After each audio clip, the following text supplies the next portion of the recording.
Ladies and welcome to day number 3 of the AWC English language coverage. My name's still TJ, still joined by D2.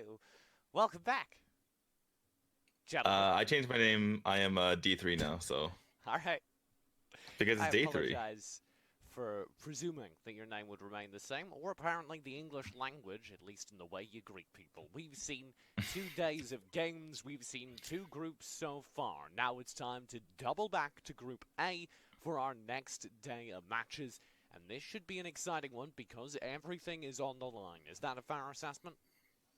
Yeah, pretty much. I think that after we talked about day one, obviously a lot, Yeah. and at the end of the day, nothing was really decided, other than the things that we already knew. Right? We knew that Thailand would be near the top. We knew that Japan and Malaysia would be near the bottom. But we really wanted some answers. Is NA good? Is NA bad? How do they compare to the rest of the teams? And it was kind of like it's about the middle, kind of, sort of. So anything is really up for grabs here, and it could still finish as high as first place. They could still go. They could easily go anywhere from second to fourth. I think Thailand obviously is in the best spot right now, but again, like I mentioned, all these teams are really clumped together in the first through fourth spot. There's a lot of wiggle room between the top teams right now, and that is good, don't get me wrong.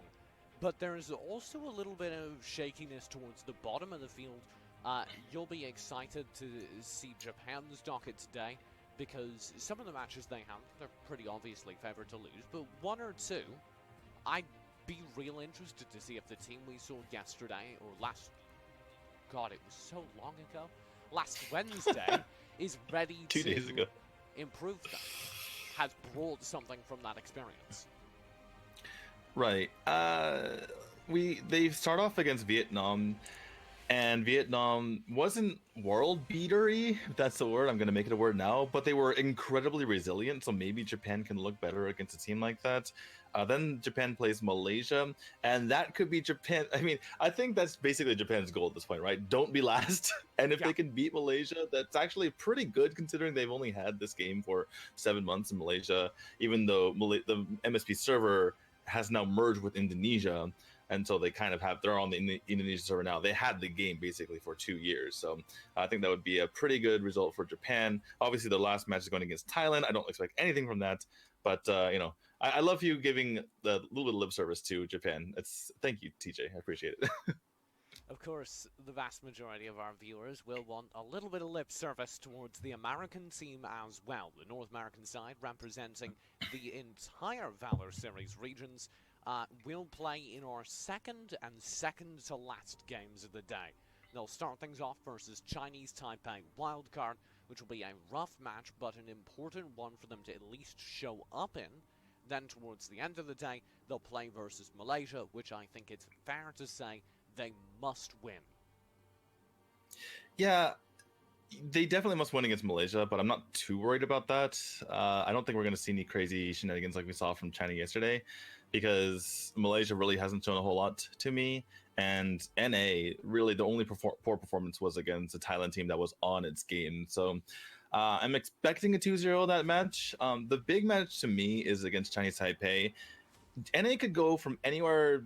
I said they might finish first. Now that I think about it, they're probably not going to finish first, but they can go from anywhere from second to fourth, depending on their result against Chinese Taipei. If they win 2-0, they're probably second. If they tie, likely third, and if they lose, probably fourth. Outside of that, I think we've touched on all the homers we have here.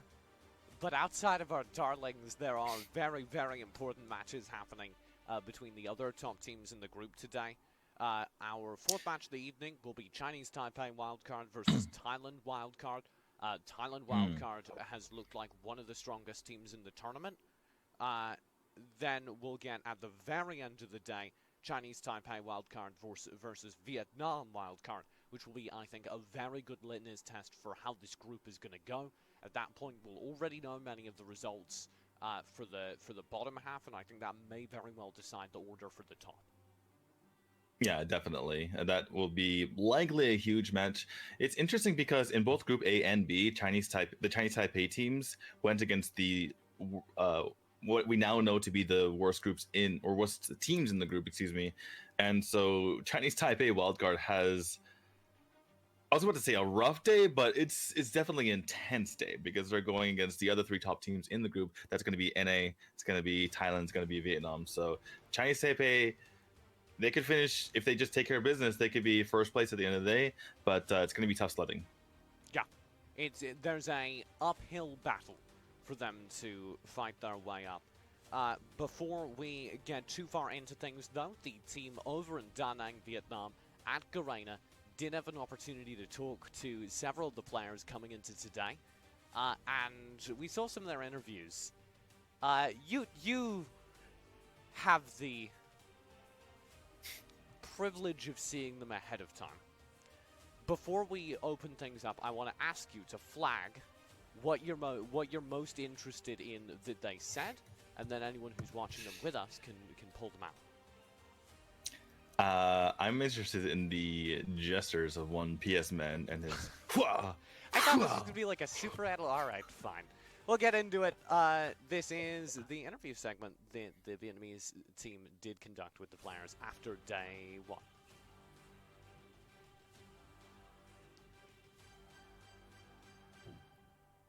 Oh no, never mind. It's not.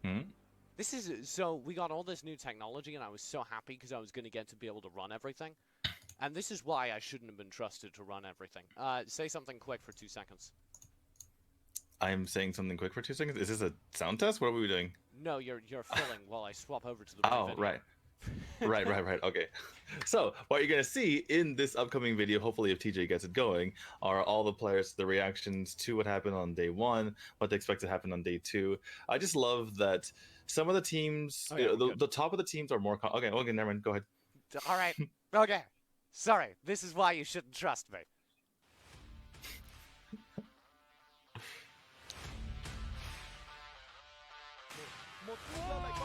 Thêm cả Biếc nữa. Không, thêm đã là Biếc không thể là Mai không. Cả Mai và Sốt nằm xuống rồi. Tiếp theo đó là Kun. 29号，我希望我的队友们平常心打吧，发挥出各自的实力就好。就第一把我们打得太紧张了，就没有办法发挥出平时的团练的效果。打得太急躁。29号我们马来西亚队会调整状态。29号你们要担心我们，我们很强。 I think they're kind of overestimating themselves. They're not really realizing how tough the AWC really is with all these regions coming together and fighting for, $500,000 of the prize pool, of course. So yeah, I think they're just overestimating themselves and they don't actually know what's coming ahead of them. But I think we're gonna put our 100% effort to it, no matter what. Of course. Yeah. So of course. I think the reason that I got all 3 MVPs today was because I focused a lot on just farming myself up, always being when my team needed me, pushing the towers whenever I was needed. I was always at the objectives that needed me. 我对我自己的表现应该是还不错，可以加油。然后印象深刻就是我最后一场玩达尔西的时候，在中路，然后差点被佛人杀死的时候，我一直叫芬达救我，芬达救我，芬达救我。希望你们不要遇到我们，你们等着啊，你们马上遇到我们，马上就回国啊。 你们辛苦了，我会加油。我非常信任我的队友，然后我们会一起努力到世界冠军。今日一日を通してチャイニーズタイペイワールドカードとノースアメリカと戦ってみて自分たちのパフォーマンスは思ったより低かったです。というのも日本ではこういった大きな大会に出るのが初めてで緊張だったり不安が影響してですねチームのメンタルがちょっと普段通りのメンタルではなかったのかなと思います。 29日の試合では今日の不安や緊張などを全部なくして前向きに全部勝つつもりで頑張りたいと思います。Thì trong cả hai trận với Bắc Mỹ và Thái Lan, bọn em đều thua game đấu thứ nhất và có được giành chiến thắng ở game đấu thứ hai. Thì sau những cái game thua đó thì bọn em thường trấn tĩnh lại bản thân, không suy nghĩ gì quá nhiều cả và cố gắng làm cho cái chiến thuật của mình hoàn hảo ở trong game đấu thứ hai để mình có được chiến thắng, chứ cũng không đánh quá nhiều vào những cái gì mà đối phương đang có. Okay. So here and here, yeah. Lý do mà em có cái hành động đấy thì bởi vì ở Việt Nam Wildcard ở Việt Nam là một đội tuyển rất là nhiều fan và thường thì em khi mà tham gia những cái giải đấu lớn thì thường làm một số những hành động trên camera khiến cho fan rất là thích thú. Thì với cái hành động này ở trong một giải solo thì Người ta thường gọi em là công năng lực dị hay là Super Magic, thì em đã giành chiến thắng cái giải đấu đó bằng những cái hành động nó vui vẻ như vậy.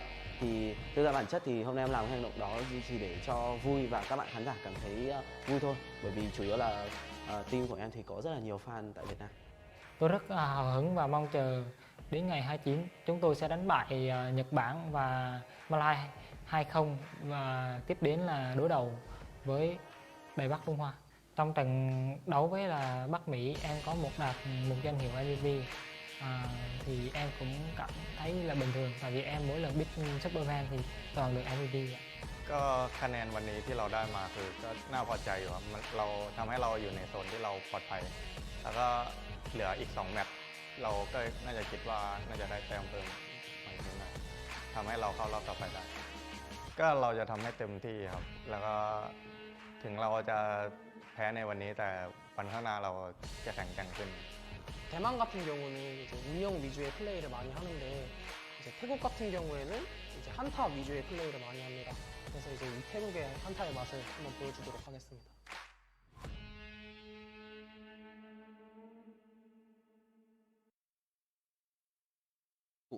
Right off the bat, I'm not entirely sure I believe him.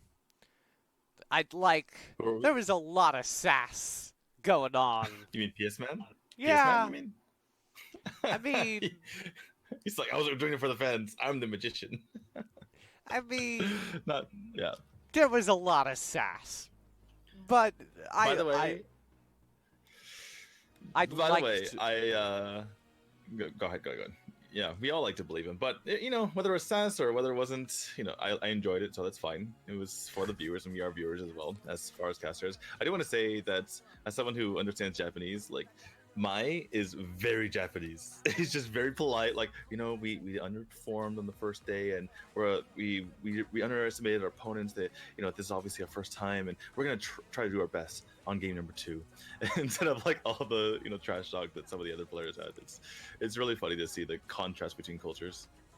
Yeah, that's and that may be, like, again, the PS Man felt the need to clarify. He was not in any way being sassy towards his opponent. Were this, like, the Arena of Valor America Cup, we would all have sassy hand gestures. So, there's definitely a fun little interaction between the global community. I also love how, I was saying this to you in the break, but or while we were watching that, but I love how if you ask the question that was asked to Zane to any East Asian member, they would be like, oh, it's because of my teammates who helped me out. But Zane's like, no, I won the 3 MVPs because I'm pretty good at this game. That's why did you get it? Why did you get MVP? You're not supposed to say because I'm better. That's not. But Zane knows he is, and well, he's yet to be proven wrong. Let's Even if he doesn't know his age, he knows he's good. So let's head our discussion over, if you don't mind, to our first match of the evening. It'll be Vietnam wildcard playing against Japan. You have a massive homer. You are a big fan of your Japanese boys, and I will admit they're adorable. Homer. What are you trying to say? But Vietnam wildcard looked real good. Hey, well, we have Kirito and Sota, who are from Vietnam and speak fluent Japanese, so they bring the best of both worlds. I don't know what I'm trying to say. What I'm hearing is you're skipping right over an actual defense of the Vietnam team's team play, like actual analysis that could provide a reason why the result might be different than the obvious one, and you're going right to the memes, which doesn't fill me with hope. That's supposed to be my hope. I don't have much hope either. I do not. My hope for Japan is that they make it not even competitive, but they make it seem competitive. That's my hope for this series. And to be fair to them, they did show some promising signs. This is the region's first outing at an international AOV event, so it was never, unless they surprised us like Korea did, it was never going to be a slam dunk for them. But we've seen, look at that, I used a basketball reference. but we've seen them demonstrate signs of potential within their team. They had some slick team play moments. We definitely saw some individual mechanical skill from players. They just look a little bit uncoordinated in a way that only gets fixed by time. So you're saying that they shouldn't go for the home run hit, but instead try to get more goals while they look for touchdowns? I'm saying that many times when you're running the bases, the pitcher starts to throw a pitch and you think you can get a steal, but it's much safer, especially if you're on first or second, to hold for the run. But sometimes you just balk and then the game is over. That's because actually you let them not score. how baseball works. But Yeah. I appreciate your limited knowledge. So this is about Japan. Baseball. Come on. This is about just throwing Japan words out. demonstrating their potential. Would you say that's a fair way to approach this? Yeah, the reason why, if I want to give technical reasons why Japan really doesn't have a chance, is because you can tell when they're playing, they're still thinking about things. Like, oh, when this happens, we need to do this, and it's going through. It's like actually processing through their minds. Whereas for the top teams, it's all second nature, and that's what I love about the NA team at this point. By the way, as well, is that all the things that we see the top teams do regularly and don't have to think about, they're doing as well. Like. And it really has to be just split second decision making, like when you go in, when you go out, when you rotate, when you dive towers, when you decide to go for objectives. Everything has to be second nature. When you start thinking about these things, it really slows you down and it really deprives you of opportunities. It also gives the other team openings to take advantage of. So I just don't think I think Japan is still thinking about these things, and that's a problem. Beginnings of the North American team is in the chat, and he says, sorry, D2, your home team's bad. Okay, well, you could be nicer about it. Beginnings. All right. You know, constructive criticism, right? Like, what can Japan do to be better? Don't just be like, bleh. I'm sure 7 months into your playing career, beginnings, I watched him play 7 months into his playing career, and I watched him lose Valor Series Season 1. I cast it, in fact. Let's talk about his first match of the day, which will be our second match of the day. Chinese Taipei wildcard facing North America. Will beginnings have a good time? I really don't know. I think it's still up in the air. A lot of it has to do with how well NA plays as a team, because that's, I believe, where they can catch this Chinese Taipei team. This basically their one team, their team name in Chinese Taipei is one team. That's where I think that the NA team can catch them off guard if they have immaculate team play, because we saw Tura just have a beast of a day. Obviously, Xiangyo and Hualin are incredible players as well. So I don't think they're going to get advantages trying to mechanic those three players, but I think they can do a really good job of out-rotating them, playing better as a team, and I think that's where they can take advantage of one team, because obviously one team they've been good throughout the year. They've been good for years now, but there's a reason why one team has consistently fallen to the likes of Mad Team, to the likes of TXO before they finally were able to overcome them in last JCS, and that's because they don't have really the full team package put together where they're all on the same page, and I think that's where Team NA can really catch them off guard. I have heard word from production that the first match will be delayed a few minutes due to the intercom issues. Those are the issues we've been having over the past few days. A couple different teams have had it where you've seen them like rip out their headsets and pass their headsets to their coach. That's still happening. So they'll be sorting that out. We need our Apple iPods so that we can... Or maybe hear us. AirPods. iPod is the really old music player. I just totally got these things mixed up. Anyway, maybe they just recycle it. So let's take a moment while we're waiting on them to resolve those issues to talk through some tournament schedule, just do some housekeeping at the top of the broadcast day. I don't always get the chance to do this. Don't rub your eyes, we're just getting started. I don't normally get the chance to do this, so I'm reveling in the experience. This is, of course, day 2 of Group A play. Each match we play today will be a best of 2. You might have heard about global pick ban format. That's not in effect until later. The top 4 teams out of these best of 2 group stages will go onto the playoff bracket, which is single elimination knockout, and those teams have to play with the global pick ban in BO3s, I believe.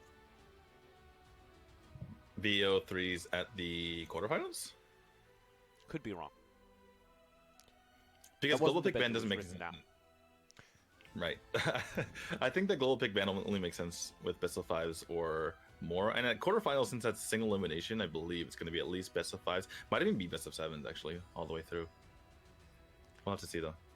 We are into the studio, though, so the teams are ready to go. They are presumably addressing those audio issues we talked about earlier, so I'm sure they'll get them sorted quickly. Let's spin back from all that prize pool tournament format discussion right back into this match. For the Vietnamese side, this is our second time, I believe, viewing them in competitive play on this stage. What are you looking to see from this Vietnamese wildcard side? I want to see them dominate because they showed resiliency, but they didn't. Every single game, it seemed like they were behind at some point, right? When they played NA, when they played Thailand, they got crushed in both of those game number ones. It's very impressive that they were able to come back in game number two, but we haven't seen a complete game from them. And if they want to prove to us that they are contenders for the title, remember they nearly beat Team Flash, the main Vietnam team. So again, if they want to prove to us that they are contenders for the entire thing, the whole shebang, TJ, they need to dominate Japan from start to finish here. This needs to be a very strong performance from them. Yeah, and if they start struggling, if they have some close matches, then my opinion with them will probably start to wane. All right. Let's go into the specifics. What players do you think need to step up? I was real impressed with Gao on the Vietnamese main team, but that is not the team that we're talking about, as I've just noticed that my notes are backwards. Good transition. I was really impressed with Akashi in the mid lane. He was one of the players we were really hyping up, but I'm not sure that they can keep that going into tougher opponents, because it looked like many times he was just benefiting from getting away with stuff he shouldn't have. Is that a fair assessment? I think he was pretty reasonable when he played. The thing is, it was hard to really analyze what Vietnam was doing the entire time, because it was really just kind of bend and not break. And the entire focus of all their games was on the opposite team. I felt like we were looking at Team NA and Team Thailand really push the tempo, push the pace the entire time. And like I mentioned earlier, it's admirable that Vietnam was able to come back, but it really wasn't able to focus on the Vietnam team as much, because all they did was, hold on till the end and be able to come back eventually. So, if that's the pattern, let's shift the focus over to this Japanese side. Let's stop talking about the Vietnamese team and bring up their key players over on Japan.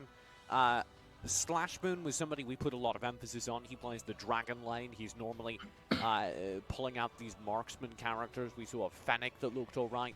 And he was very frustrating for me, because I kept seeing him do stuff that looked real good, and then he would get way too aggressive and get shut down. So there is mechanical skill there, but he needs to learn when to chill. Right. It seems like there was a decent amount of shock there, where all the aggression that he used, in the Japan qualifier and indeed on ladder, was just completely shut down. Obviously, a lot of that is just coordination from the opposing team. Sometimes it's good enough just to land your Yorn stun and you'll be fine, or perhaps your support's able to cover for you. But these teams are so good that they've already thought 3 steps ahead. They're like, oh, we know your support's going to do this. We know you're capable of doing X, Y, and Z. So if we do A, then B, then C, there's no way for you to get out of this. And he seemed to become completely overwhelmed by that. Here come the draft phase for game number 1 of the day. Vietnam wildcard open up with Elsu, banning out Sepra and Richter.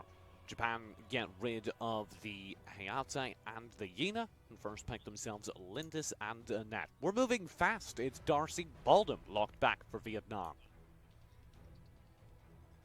Yeah, I'm actually surprised at how fast they're going here. I I'm not. There's no crazy synergy with Annette and Lindis other than the passive coming out from Annette. Obviously, we used to see that a lot in the past, but slightly surprised to see them immediately pick Annette. That seems like something that could have waited till even towards the end of the draft to do. I suppose they just want to keep their options open and go for a more kind of bland pick right now. Yeah, this has been moving real fast, actually. So Darcy Elsu is a very solid backline duo. That's going to scale for a ton of damage as we get towards the mid-late phase of the game. And Baldum's, I think, a pretty good combo with that, because he is the most wall of not getting past character you can build. But if Japan are able to get a little bit more dive onto that Elsu, onto that Darcy, they can be shut down early, never get into the game, and Vietnam are in trouble. So Japan, I think, needs to be looking for more of an assassin build than they're going right now. This Lindis in the backline will not be able to outtrade both a Darcy and an Elsu. You'd be surprised. Although Japan doesn't have Zane on their team, so there is that. I do like the Superman pick that will allow them to put some pressure on, especially in the early game. Superman's notorious for going in there, getting some laser eyes off, and stealing your jungle away from under your nose. So perhaps we will see something like that. Although I'm not really sure who... They've been switching out Mai and Kirito, and I'm not even sure who's going to be playing Superman right now, so I'll let that slide for the moment. Yeah, the Superman, though, isn't... I don't like Superman into Darcy, and I don't like Superman into Elsu. Superman into Darcy, the dimensional walk has a short slow on it, so the Superman is knocked out of flight mode in many interactions with the Darcy. And if the Elsu disengages away from a Superman dive, then the Elsu oftentimes is just able to outtrade the Superman, who's just spent their laser beams. Yeah, I was about to say, when you're talking about the dimensional walk, not to mention that dimensional walk, if you pop it at the right time, Superman can't even displace you because you're immune to CC. So I'm not a giant fan of this Japan composition, and especially not now that they've doubled down. This is an Alistair coming through, which is a defensive mage, and will really suffer at the hands of Darcy and Baldum due to his low mobility. This is... no. They picked the Alistair because they didn't want Vietnam to pick the Alistair to go with the Darcy? Yeah, and it's a counter to Superman, so if Vietnam had gotten it, they would have been sitting real pretty. But I don't see how Japan's going to fit it into their roster, because it feels like all of their damage right now comes from the Lindis, and I don't see what can come through in this final slot to solve that problem. The thing is, there has to be so much coordination with an Alistair, whether it's chaining stuns together, whether it's getting the damage in to finish someone off after you get them in a magic prison. Lindis is really good for that, but that's about it so far. They're really going to need a lot of damage coming out, and I think they need to go double marksman here in order to complement this Alistair comp, and that makes it really hard. But honestly, there's no perfect pick. There's no perfect pick here because they kind of... The problem they're having is if they go double marksman, then they have no tanks on this team, and there's no one to take the shots from the Elsu. There's nobody to be able to bear the brunt of a frontal assault. So they need that crash that they locked in. But now that they've locked in the crash, all of their damage comes from the Lindis. Wait. They're going to put Slash Moon in the jungle? Just because he's a marksman? Yeah. Oh boy. You don't think Slash Moon can jungle? We'll have to see it, but I don't really like switching. I'm okay with switching top and bot and mid and bot, but switching jungle and marksman, it's really hard to know where you have to be at all times, and you lose that synergy with the rest of your team. I don't think I'm nearly as worried as you are. Because I've seen plenty of players that are capable of swapping around anywhere on the map, and given that Slash Moon has demonstrated he's skilled, I see no reason why he can't be one of them. But I agree with your assessment of the composition. I think overall that composition is in trouble. Yeah. I just think that it requires a level of coordination that is difficult to pull off against teams that are even in level to you or even in skill to you, let alone a team that is higher in skill than you. So, I mean, there's certain compositions where you can kind of throw the opponent off guard and really steal a game. This one's so technical that I don't really see them being able to pull it off. Well, in order to win this match, their Lindis needs to get so scaled that she can make up for the fact they have literally no other damage on their team. Yeah. Go. Alistar can put out damage, but his ultimate, if he wants to kill someone by himself, he basically needs to land 2 abilities on the ground and then pop his ultimate, which is very situational. Minions will be deployed in 5 seconds. We're into game number 1 of the AWC Day 3. Can you turn off the sound of my end? You have your look. Yeah. They're playing fast and loose with what they were doing yesterday.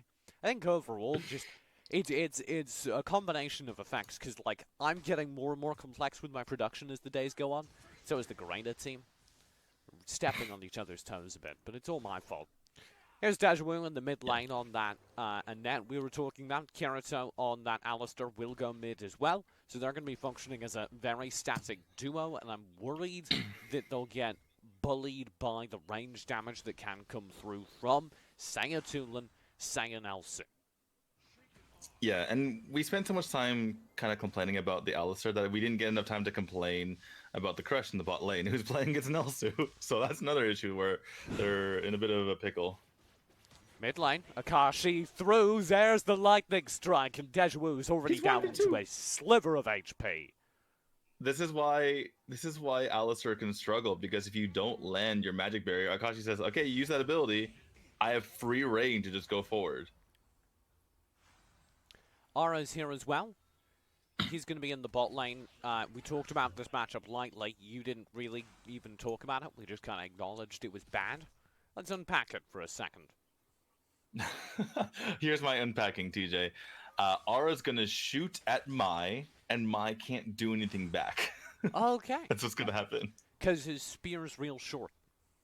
Yeah, it's just not very long. Now, that matchup dynamic changes when he gets the ult. He has one button he can push that gets him real close to the Elsu, but if he can't get the kill off the Metamorphosis ult, then the Crash just loses the lane again. And you want to have that ultimate for the entire team, but unless he catches literally everyone in it, the Vietnamese team is so mobile and dynamic that I doubt that they're going to be able to capitalize. I doubt that Japan's going to be able to capitalize on the Vietnamese team because they can just kind of sidestep everything. They can weave around, duck, dodge, dip, dive, and duck, or dodge, whichever it is that movie said, and just run circles around Japan. Akashi in trouble. Good Superman play from Soja. First blood to Japan as Akashi falls in the mid lane. Maybe we've been dismissing them. Could Soja be the element we were missing? They're going to turn that into an Abyssal. Yeah, that was very well done. I wasn't as dismissive of the Superman. I kind of liked it. Obviously, that worked out very well, the Superman into the Alistar. But they're going to do that multiple more times in order to continue to make this work. Also fun synergy I just noticed. Matrix of Woe and Gust Force combo real well. It does. AoE damage from both Alistar and Annette forms just one space that is very bad. Right. It requires Vietnam, whose heroes all are very, very mobile, to stand in one place. But if you land something, if you land a wind gust, then sure. Mai in the bottom lane had to spend the Metamorphosis just to keep the wave clear. He'll be in trouble in a moment. Up top, Japan want the answer. They rotate all their players here, but Akashi notices Alistar will be there for the Magic Prison. They've got another kill. Second blood to Japan. A tower down bottom falls in trade, though. Mai is now hiding behind a tier 2 tower, and I don't think he can even keep that tower safe. Japan need to do something more than this, otherwise they're going to lose a lot of towers for only 2 kills. Yeah, I completely agree. Japan needs to be getting more out of this if they're going to be leaving their bottom towers to be killed. They obviously wanted to go for PS Man. It was a good audible to switch over to Akashi, but they needed to start getting towers out of this. And the fact that they're waiting in top lane for that long is problematic. They need to be more decisive. They need to be more mobile on the map instead of just waiting up top, because Vietnam has seen that, and then that's a bit 2017 play that they're pretty much used to. Kirito and Deja Vu in the lane here are going to be rotating up with the team. This is fun. So I've been keeping an eye on it. This is like a unit. Slashman, Kirito, Deja Vu have just been rotating together across the map as a core for a while. They've been allowing Soda to use his mobility to stay ahead of them. Now, though, they're missing this Abyssal Dragon, and it is just deleted. That core unit is so far away from anything that they could be useful on right now, it's devastating. Yeah, I mean, what are they really doing? They were literally walking around up in the river in the top side of the map, doing literally nothing up there. So I'm not really sure what the purpose of it was. A little bit of a misplay. They wanted that tower, but they got there too early. Now they trade for it. Mid-kill comes through, picked up by Vietnam. However, Japan get the top tower. Yeah, I mean, in the end, they're getting a lot done. As well. I missed that. Aura goes down to Mai. Yeah, good job by Mai. The thing is, the end result is actually okay, because they ended up getting the top tower. They ended up getting a kill down bot, like you mentioned. But they could have done one more thing in between. And if they gotten that one more thing done, they might actually have a lead in this game. Right now, it's pretty much tied. Pretty much tied. There's a real good... It's the title of my autobiography about this event. Because we've had lots of real close games. Opa. All right. Well, we've talked about how Japan could be doing better. They could be leading even though they're tied, but that's a really bad sign for Vietnam, right? Because Vietnam, the fact that they could be behind right now, and the fact that they actually are tied at the moment, is really bad for them. They should be dominating Japan right now. I will say this Japan side is making a whole lot of really good decisions. There are little bits of the team playing coordination that are still falling short, like that rotate we called out earlier. They bring everyone up to the top lane too early to take the tower. But a lot of the individual decisions and play is going real well for them. Now the portal ticks. That won't be true for long. It's a sick combo, and Kirito is just gone. Now here's the fight from Mai as he tries to open things up in mid. He'll be tagged low by a snipe, and Sota loses his life to the same combo as well. Wow, PS Man, great job with that Naginata Jutsu passive there. Mai, a complete whiff on a Metamorphosis, and that's pretty wide, DJ. It's hard to miss that. So, big mistake on his part, and that's really costing his team. Deja Vu will play it safe in the mid lane, but you can see those snipes starting to add up. We were talking earlier about maybe Vietnam Wildcard are too far behind in this game, but I think they've just kind of come online.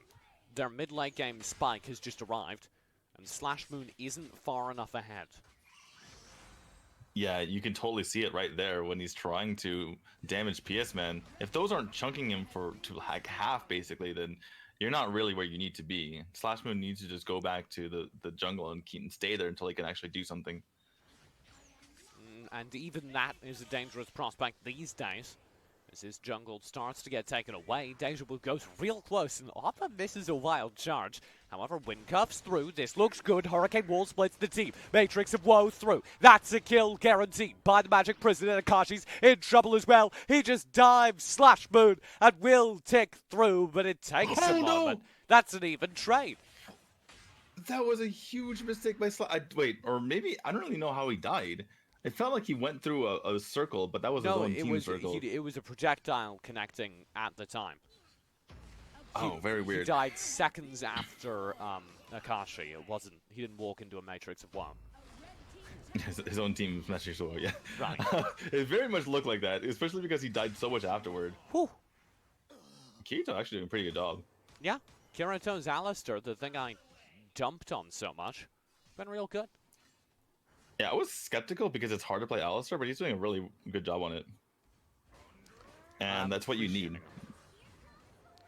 Absolutely. So Japan, they're actually holding a gold lead 9 minutes into the game. Well, I guess they lost it now, but for a moment, it was there. And that's impressive. And it's also damning for Vietnam. They're really not playing together as a team. This box gaming roster is just going off by themselves and letting Japan get single picks. Yeah, again, this Vietnam wildcard side isn't in the group of death. Oh my. You say? Yeah, he's fine. They're not in the group of death, but they are in a tight group. And if they start losing games to Japan, they won't be able to leave. That missed Hurricane Wall is going to be a pretty long cooldown. So Japan's going to need to be careful here. Abyssal Dragon, scooped up. Opa will be here tanking for the rest of the team with that Abyssal to their name. Vietnam want to keep pushing forward, and that portal will tick. No, it doesn't. Deja Vu survives. And now there's a Metamorphosis and answer. Japan will get out of the mid lane. No kills lost. Does he have the bracelets of purity or whatever that's called? I forgot. The item that's He never must, picked. because he didn't use anything else. Yeah. Purification, by the way. But yeah, one of the support items built out of the Water Stone, the one we never see, has the ability to cleanse people of CC effects, and you sure could run it against help Darcy, and do real good. We've been casting for 20 hours over 2 days. It's no big deal. But yeah, know, the reason why I don't like it is because even against super powerful ults like the Dimensional Portal, it's still like a 90-second cooldown. It's real long. Sota in trouble. Portal will tick. He's just gone. Now here's the revenge attempt. Kirito is there with another great magic prison, but they don't have enough damage to find this kill. Akashi's just chilling here, raining out the damage in response, and Slash Moon doesn't do enough. We talked about this. Now Dimensional Walk. Klein in for the kills. He wants to finish this up. Hurricane Wall away, and it's too far forward. Kirito gets the kill with a great stun up from his magic barrier. Beautiful teamwork there. It probably shouldn't have needed to happen because Slashman needs to be more farmed, needs to confirm these kills quicker. But they did get the kill in the end. Unfortunately, because everyone had to run away, Akashi's like, okay, 1v3, I'll just take this tower. Thank you very much. They'll be alright with it. My god, no. This Japanese side is impressing me again. Kirito is doing a very nice job on the Alistair. Again, I want to reiterate it. If there was more damage, he wouldn't need to be doing so much. Ooh, Aura down, Wild Prison, anti-synergy. He's in trouble though, the Metamorphosis connects the kill. Akashi tries to save the day. It's going to be the rest of the team, though. Kirito has another kill, and PS Man's knocked quite low. Deja Vu finishes him off, and it's been even trading in the mid lane. 2 players remain for both teams. Akashi at the beginning of that fight actually, even though he got the double kill, he threw the Thunderbird at a full health Mai on the crest. So Akashi could have gotten even more done, perhaps could have helped his team, maybe could have gotten a couple of men down before helping PS Men out, but didn't have the damage early, and that means that Japan has a reasonable fight out of it. Darkstar picked up by Vietnam. Mai's in the area. He just gets to see it go down. Maybe they want to try and get some turn off of it. And Soda's playing real well, but he got ticked by that portal and he's jumped back in. No HP remaining, but Deja Vu's Hurricane Wall's darn near perfect. It won't save the day regardless, as Vietnam outfight them. Klein doing massive damage at this point, and that's 3 kills to them. Vietnam wildcard marched down the mid lane, now with a Drake to boot. I think this might be a game. There's too many members. The death numbers are extremely long. Aro just picked up Fenrir's too. There's a massive amount of gold on Kian as well. He can just look at people and kill them. And they do. He's got a death stare right now. 10 seconds on the respawns. That is at least 1 high ground gone. This should be game in a moment. They won't have a wave, but they go for it anyway. If not wildcard, are you quite sure? I would take it. I don't. Well, you know, this is how Thailand lost their game versus China. It's true. Very true. Opa, man in the area. Sota knocked low. That will be a portal ticked, though, so Sota's gone. Mai and Deja will try and take the front lines, and it's a good Metamorphosis. Aura might die here. He's able to disengage away, though, and Deja will be picked up as well, meaning that there's minions at the core, and that should be the match. Deja Vu just running away. Slash Moon's back. Surely he can't hold. Not as the snipes land. That was Perfect. He's got no HP. Neither does the core. Game 1 to Vietnam wildcard. Well, wasn't pretty, but they get done in the end. You can kind of see the disappointment in Vietnam's team's faces. They're like, why didn't we just kill them? Why didn't we crush them? Yeah, And I've Japan... never seen a team look so disappointed by their win. You can see it. They're like, darn, jeez. But totally understandable. I definitely agree. I think they should have won harder. The biggest difference in that game was the junglers, because Darcy was extremely fed and he was going for the exact right items. I was about to remark on that, but then they ended up winning the game. That he had Loki's Curse, Apocalypse, Spoopy Mask, and Boomstick. So he's doing, if you're counting his normal attack, so he has 1, 2, 3, 4, 4? Yeah, 4 different instances of damage every single time he uses a dimensional walk. It's absolutely insane. He was doing crazy damage toward the end. And guess what? Slash Moon wasn't, because he only had 7,700 gold at the end there. And that's actually more than he had before he died. He had about 6,900 when he died that last time. He got some extra gold because the minion waves crashing against the tower, against the core, but just not enough from Slash Moon. Yeah, absolutely devastating. We have the stat screen for the end of game 1. Slash Moon fell short, like you were saying. 1, 3, and 5, his final KDA. Aura across the board. Also, though, got kind of shut down. This is interesting. Slash Moon, like, on paper, his build's pretty complete. He's level 15. But he got that at the very end. He has the core items. He just, I guess, didn't have them fast enough. He just got that. He just got that because that last 700 wasn't there. I mean, look at Kien, though. Kien has a complete build. Slash Moon has 4 items. It's 4 versus 6. That's a huge amount of difference. That's basically, an extra thousands of gold of damage every single time you go in for an attack. And it showed. Big damage every single time from Kine on the Darcy. And just as I bring him up, he gets an MVP award. He deserved it. His magic portals were what turned that game. When he started consistently landing the magic portals and getting his team kills just with a single ability cast, they won. Yeah, and single picks like that can really turn a game around, and that's exactly what happened. I want to see more of that. I want to see more attempts to shut down Darcy's, though. I want to see more of this promising look for Japan. Don't go far. We'll be back with game number 2 in just a few moments as the AWC group stage day 3 continues.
And we are right back into it. We're actually instantly into the game, the draft, right away as we continue with our match between Japan and Vietnam Wildcard here on day 3 of Arena of Valor World Cup group stage.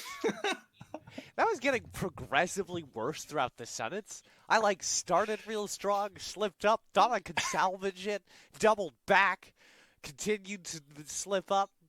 It's day 3. We've got 20 hours of streaming behind us, and it's starting to affect my capacity to string words together. I won't lie.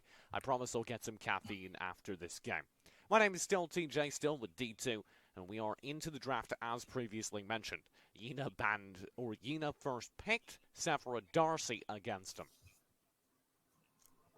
Yeah, and it's funny because in our first match that we saw, I was actually the most critical of Japan that I've been so far, and yet that was their best result if you think about it. They actually had a close game going into the mid game, and it was only Slashman's lack of farm that defeated them, and the fact that Kien was really ramping up. But they, for their sake, hopefully they can have a close match again. Maybe if all the stars align, they can get an upset here. But obviously Vietnam wants to prevent that. They want to keep their record up there with the top teams, get that top seed. Here's the second game between them, though, with one in the bag. Like you said, you were much more critical. We were both much more critical of Japan than I think we even planned to be going into that segment, because their draft triggered us. And then it kind of went real well for them. That was a much better performance than I expected. Yeah, and a lot of it had to do with their Vietnamese imports. Soda on the Superman and Kirito on the Alistair. Very well played by them, but not a whole lot of backup, unfortunately. I think Dejiwo did okay on the Annette, but, it started to be a little bit lacking. Mai missed a couple. Mai was okay, but he did miss a couple of his Metamorphosis Sai, and Slashman was completely lacking. Just didn't really know how to rotate around as a jungler, was behind his team in jungling in the farm the entire time, and I think it's probably time to just put him back in that side lane. Yeah, we talked about that. I was the one who was like, nah, I'm sure he knows how to play jungle. I'm sure it won't make too much of a difference. And then he really did struggle in that jungle. You could see how far behind he was. You could see how uncomfortable he was in the role. That's not what you want to see.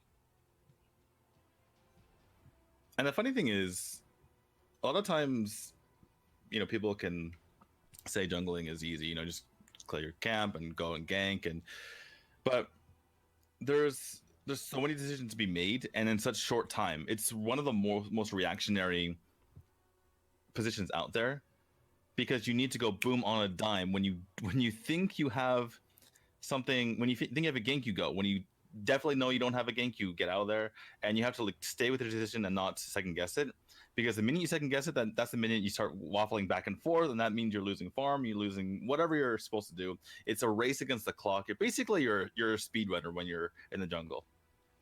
Also, it is Metamorphosis. Is it really? It is now. Liliana Varus will come through as the second cycle from Vietnam Wildcard, with Sephora Darcy already in the bag. That makes this a 3-mage roster. A ton of explosive burst damage when they want to, but also Varus, Sephora, Liliana, Darcy is like the ultimate sustained teamfight comp. Only downside, they have no defense, but if it goes to track of game 1, why would they need it? Japan also aren't drafting a tank. This is Yeena, Annette, Tulin, Fennec, Quillen. What am I witnessing? Who's the support on Japan? Okay, the Annette. All right, never mind. Yeah. You just saw a little girl and she cannot be a support. Don't judge a book by its cover, TJ. Yeah, I saw the Quillen getting locked in, and I was like, that's not a support. And I had to look back and go, oh, wait, no, there's the Annette. So they need a support over on the Vietnam wildcard side. That'll be Bennett. And I think Vietnam wildcard have a bad draft, but Japan haven't countered it. Does that make sense? Because Japan aren't countering what their draft is, with the obvious picks. I'm not entirely sure Vietnam Wildcard have a bad draft for this game, despite it not really being a good draft. I think Vietnam has gone for a fortress comp with Varus and Yebana in the front lines. Sephira is kind of like in between, right? It's like the second layer of support, basically. So if they try to come close, you have the slows in the water spirits and the stun potentially in the water wall, and you can save the Darcy and Lily on the backline. Liliana and Darcy can mostly take care of themselves as well. So they're looking for the versatility of Darcy, Liliana. Sephira is kind of all around annoying and can provide the extra damage, and Varus and Yebana are the front line. So in that sense, they're not really that vulnerable as a team because of what they're capable of doing individually. I think that if Japan wants to have any chance in this game, a lot of it's gonna ride on Soda's shoulders on the Quillen, because Quillen can absolutely carry a game by himself. The problem is people think of him as, because he's an assassin, people think that he starts very fast in the game, but in fact, he's the exact opposite. He takes a while to get going, but when he does get going, he is devastating. Yeah, when you see that Quillen scaled, he is one of the most terrifying things in the game. North America BM Gaming, Zane, did that many times during the regular season. But I'm scared to bet on Japan being able to scale up their jungle, because I don't think we've seen them do it once. And they have drafted late game comps multiple times. Right. I do have some faith in Soda, though, because he was one of the top ranking players on the Vietnam server. So let's see if he's able to do it. I also do like the mid matchup of Kirito on the Tulin versus Liliana, at least level 1 through 3. I really want to see Kirito put the pressure on before Liliana is able to get her unpredictable, where she can go into fox form.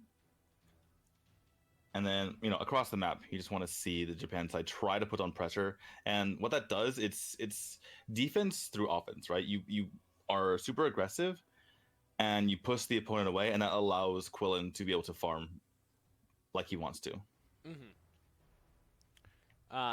We'll see, more importantly, I think, can Japan defend their jungle against the Darcy pressure from Vietnam? Because the Vietnamese side in this last game were incredibly aggressive. We've seen Vietnam Wildcard do that many times over. Won't they just be able to get Kain into the jungle again?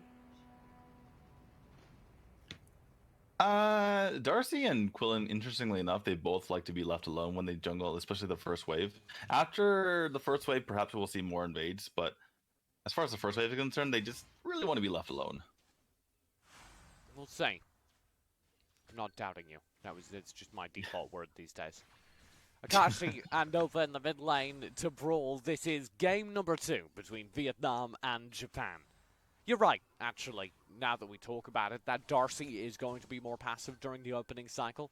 I was thinking about the invades that Vietnam Wildcard started mounting towards the mid-late game. And that may still hurt the Quillen, but hopefully for Japan, they'll get that Quillen to the mark where he can be scary before that starts happening. Open Akashi doing a really good job, by the way, winning this mid matchup against Quillen and Annette. I mean, they have double mage. Right, but I mean, Annette does damage as well. You're right. I'm just surprised because Kirito should be really getting in there and dealing the damage, but Oppa is just being a nuisance.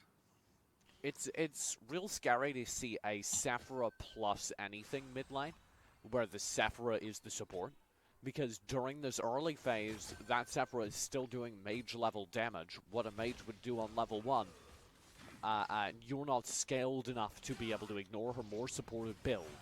Here's Soda taking a few hits as the first invade of the game comes through. That portal ticked. Man, Maya's gone. Yeah, and that's how you rotate over to the DS lane. Vietnam showing how it's done. Japan needs to either get in or get out. They're kind of a no man's land. I'm not sure about this, Oppa. He's gone as well. Akashi, very low. Will be able to flicker away. Man wants to chase. Deju and Sota just need to play this carefully, and they can't, as PS Man gets another. Like I mentioned, Soda needs to get in or get out. He was stuck in no man's land, didn't know if he wanted to commit or not, and Kian says, I see you there. Let me just point my fingers at you and dimensional walk you to the other dimension. Abyssal Dragon will be the focus for Vietnam wildcard. They get it real fast. I said right off the bat I thought this comp was bad for them. I still hold to that. I think it would be really easily countered. But Japan didn't trap the counters, and that means they have an all-offense comp for Vietnam wildcard. With nothing that should be able to stop it. And you're kind of seeing the effect of that as they absolutely slaughter the early phase. Slashmoon, why'd you go back into this fight? I thought he would just be able to walk away. Ara almost kills him.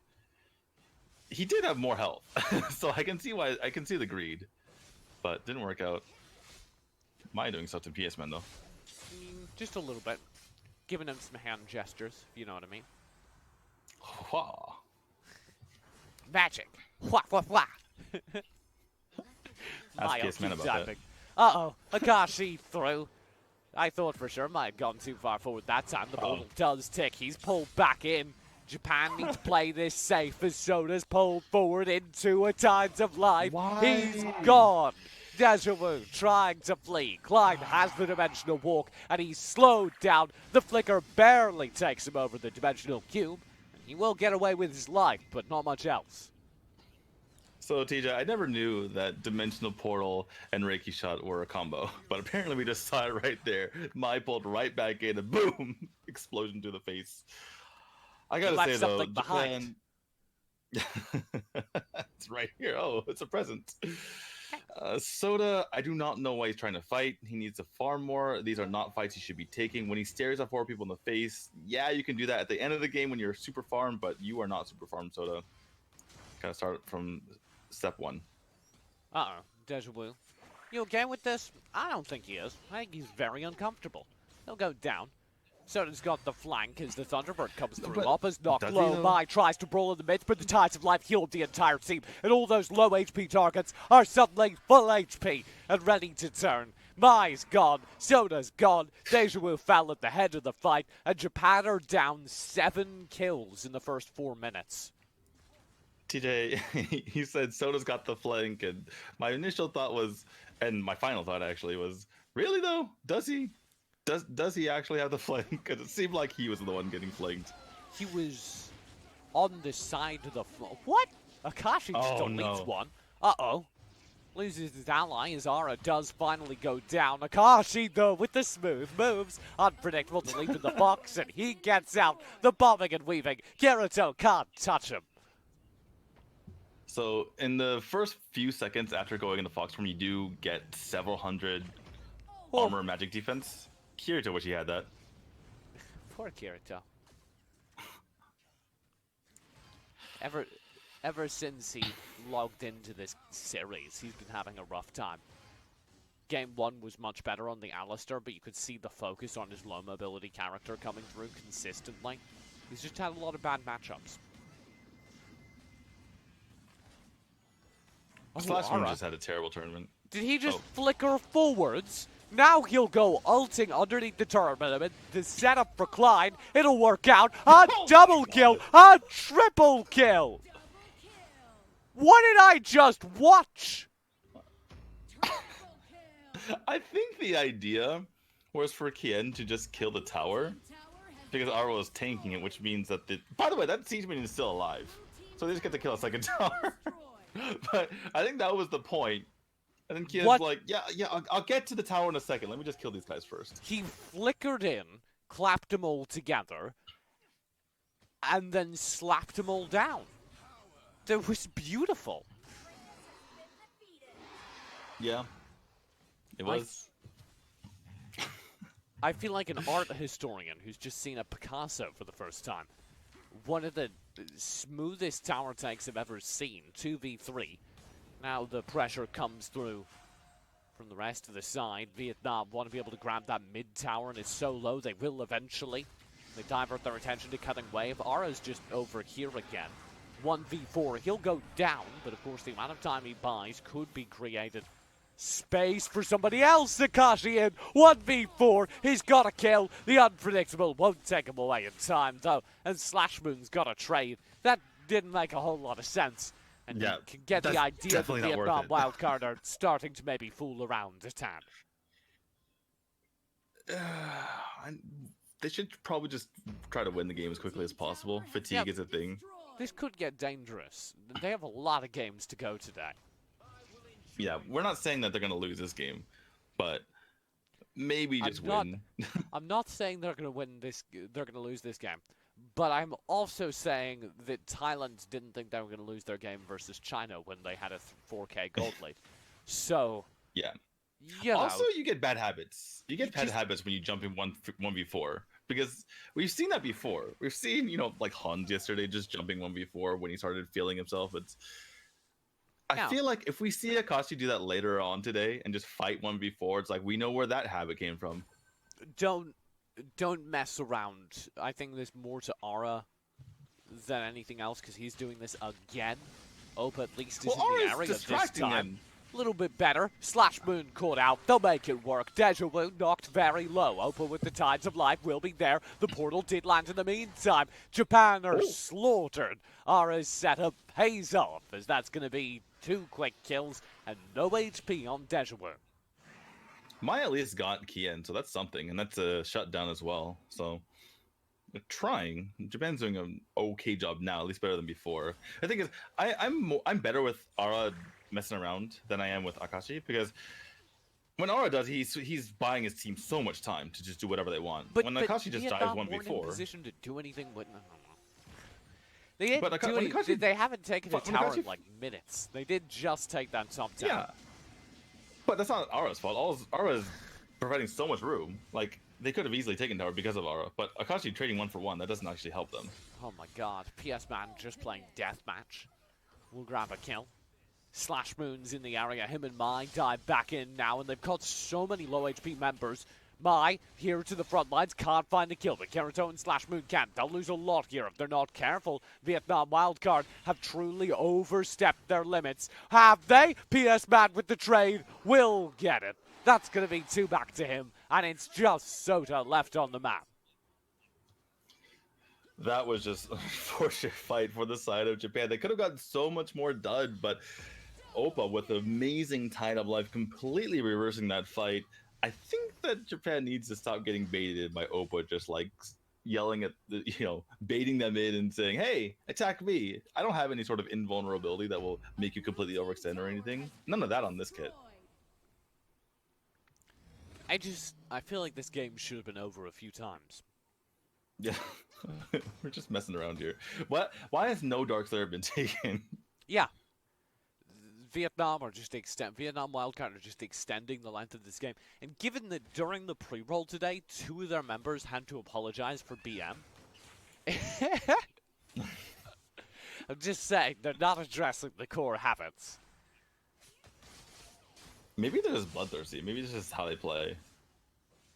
Mai in trouble. Deja Vu around the side. This could be another pretty major fight as PS Man ults in. Deja Vu will be the target. The Hurricane Wall splits the fight. Kirito around the side finds big damage. Ara's actually quite low, but the kills will be cleaned up despite it. Mai's barely alive. Slash Moon on 1 HP is just fleeing for his life. And it's 3 more kills back over the Vietnam Wildcard. In the middle of that fight, TJ, you said Ara is quite low. That is a really good thing for Vietnam. That means they spent so much damage on him that they had none for everyone else, and meanwhile the Japan team was dying. He just ran underneath the tower. I don't worry about it. You want to just deny him the the right, XP? core will be focused. This won't be game. It's not enough wave. Not quite.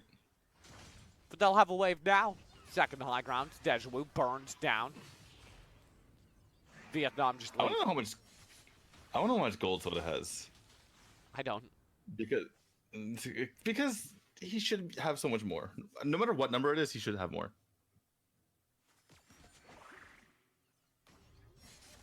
Mai in trouble will be focused down up front here. Deja Vu with the Hurricane Wall kind of keeps him in the middle of everyone. Didn't go far enough forward to keep him safe. Soda should get one. He goes down immediately after. Kirito and Deja Vu just need to run, although Ara is quite low again. Kirito can't finish the kill. That's actually a very good Chain Hammer Cyclone from Slash Moon. but I don't think he'll be able to get these kills. He's too busy focusing the high HP members, and it's 4 players, now 5 players dead again. Vietnam, if you do not finish this game, I'm reporting you to the police. And Tencent. So Japan, I know they're an orderly society, but you don't need to fight one. You don't need to go single file into the fight, Japan. I'm sorry, that's not part of the rules.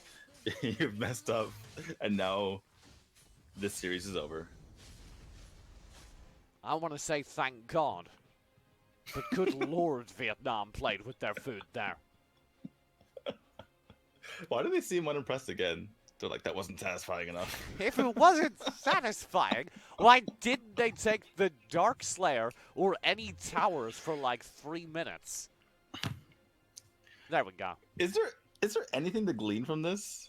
No. Like, are they just super team fight hungry, and they can't imagine actually going for objectives? Like, yeah. So the result of that is either Vietnam are real bad, which I don't think is true, or maybe you can apply forward that they get overconfident. Maybe that'll burn them against someone.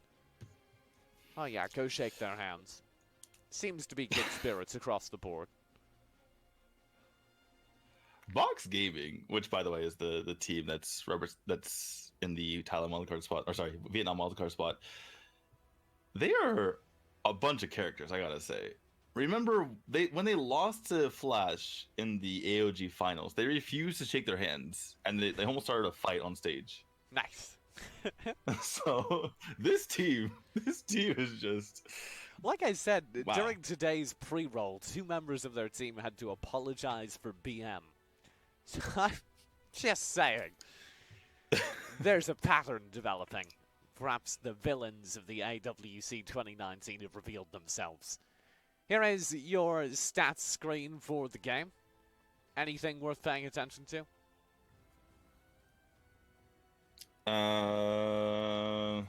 Most of this makes sense. Slash Moon, obviously, saw him building into Frostcape. That's not totally crazy. Kirito was going into, or he had built Torn of the Reaper to fight against Ara. I think instead of even trying to deal with Ara, they should have just killed everyone, or someone else, literally anyone else than Ara. But yeah, Ara with a 39% damage taken, that just says it all right there. Why are you fighting the tree? Don't fight the tree!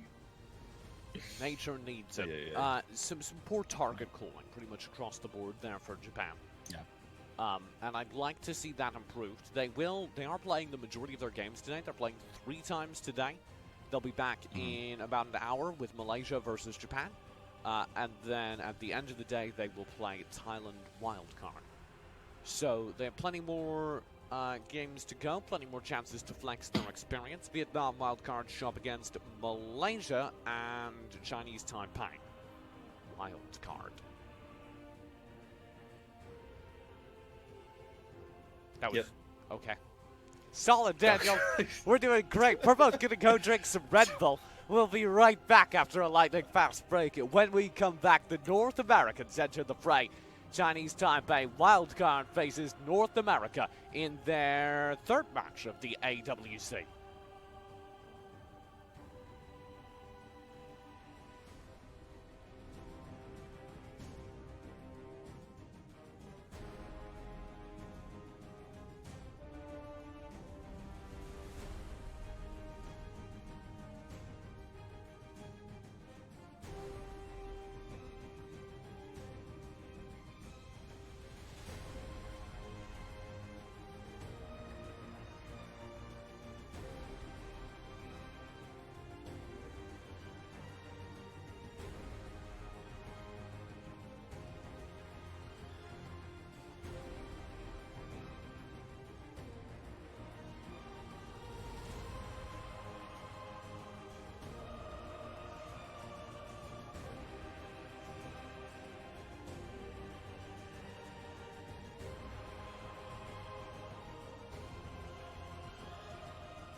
Hello everyone, my name is KZ Fox, and I currently play mid lane for BM Gaming.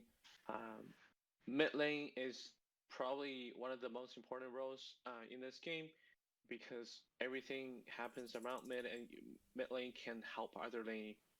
So I started playing mobile games right after my girlfriend had told me about the King of Glory game in China.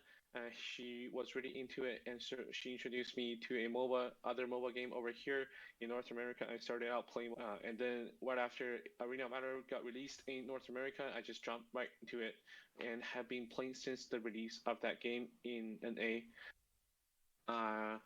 My girlfriend currently is a master 20-something star, and I am 500 star, so she is far. So she's really good, but she's not on my level yet.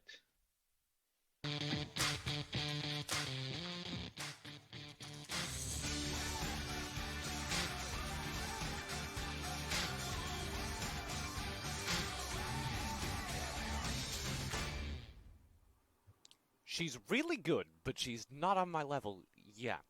Good save, Casey. TJ, uh-huh. You're not on my level yet, but you're really good. Don't worry about it. Thanks. Good save, Casey Fox. We're into our second game of day 2 here at or day 3. God, here at the AWC 2019. Our group stage for Group A continues, and we are just about to get into our match between North America and Chinese Taipei Wildcard. My name's still TJ, still joined by D2. I told you it's D3 now. D3! I'm going to get us off the screen. Here's the feed from inside the studio. As this North American team gets ready, this will be their toughest match yet. Will it? They kind of got stomped by Thailand. Okay. This it could be their most... the toughest match that I think will be close yet. Yeah, their toughest test. Sure. That's a great way of phrasing it. Wow, it's almost like you're a writer. This is a hard team for them to beat because Chinese Taipei have looked absolutely intimidating. One team, of course, in their regional play. But BM Gaming, during their peaks here at the AWC, have absolutely looked like they, hey Zane, can hold at the highest level. Unfortunately, we're not at those peaks constantly. Right, they've been up and down this entire time. They had a really good match against Vietnam, where I would say most people watching that thought that they were the better team, overall. But then they had a really puzzling match against Thailand, where they had a bizarre first draft, and then they fell apart in the second game. And then against Japan, they were able to right the ship. They went back to their roots, played their normal heroes that they are custom with, and I think that that's what they should be doing against Chinese Taipei. Just go back to your roots. You're not going to be able to pull a fast one on these teams. They are used to it, so just try to put your best foot forward. And we are into it. The game between North American and Chinese Taipei begins in the draft. Is Zane's Lindis? Okay, no, it's bad. All right. Yeah, no, he's never seeing Lindis in this tournament ever again. This is not happening. So, what is the equivalent? What do North America? Is there anything North America can't let through for Chinese Taipei wildcard? It's hard because there are a couple of superstars, in my opinion, between Hualin and Tura. And if you ban one, you let the other through. That's kind of frustrating or difficult, I suppose, if you're on the NA side. So just play it straight up, I would say. One thing they probably should have banned Hayate, though, because we've seen just by virtue of the fact that he's won a game by himself. I think that in of itself means you should ban Hayate. The Elsu first pick does come out for North America with Yina following through. That's a good start, even against Florentino and Hayate. North America are Americans that can trace their heritage to the Vikings. Yeah. Yina and Timi now for North America. That looks real good as a start. Under any other circumstances, I'd say this is going well as a draft. But with Florentino Hayate against them, that's pretty rough. Yeah, it's at least they're getting Yina, who can kind of compete with Florentino, which is it says a lot about how good Yina is. But we'll see. We'll see if they decide to put Neo in the top lane against them. They do go for Baldum in the end, which we've mentioned a couple times. That's Beginning's favorite hero. Thinks he's the best Baldum world. Yeah, Beginnings getting the Baldum is actually, I think, a real good sign for the team. You asked North America to play to their own strengths, not really worrying about their opponents, and this to now looks like they're doing exactly that. We may see how good Coach D2's advice is. I'm not paid though, unfortunately. No, but I would argue that's kind of fortunate, to be honest. We know that C-Dubs was listening to the broadcast. He's like writing down notes. Oh, okay, I got it. Mirat, anyway, the next draft for Chinese Taipei wildcard. That's going to give them the ability to get into the backlines onto the Elsu, which is a big trouble spot. Chinese Taipei don't have a support to back that up yet. I'd be looking to get rid of Zenial if I was on North America, because Chinese Taipei have typically, or if I was on Chinese Taipei, because while North America hasn't run it, other teams in the Asian region tend to run that Elsu Zenial combo quite a lot, and there is still a side lane slot open, still a Slayer lane slot open. Did I get that thought out coherently? Yeah, that makes sense.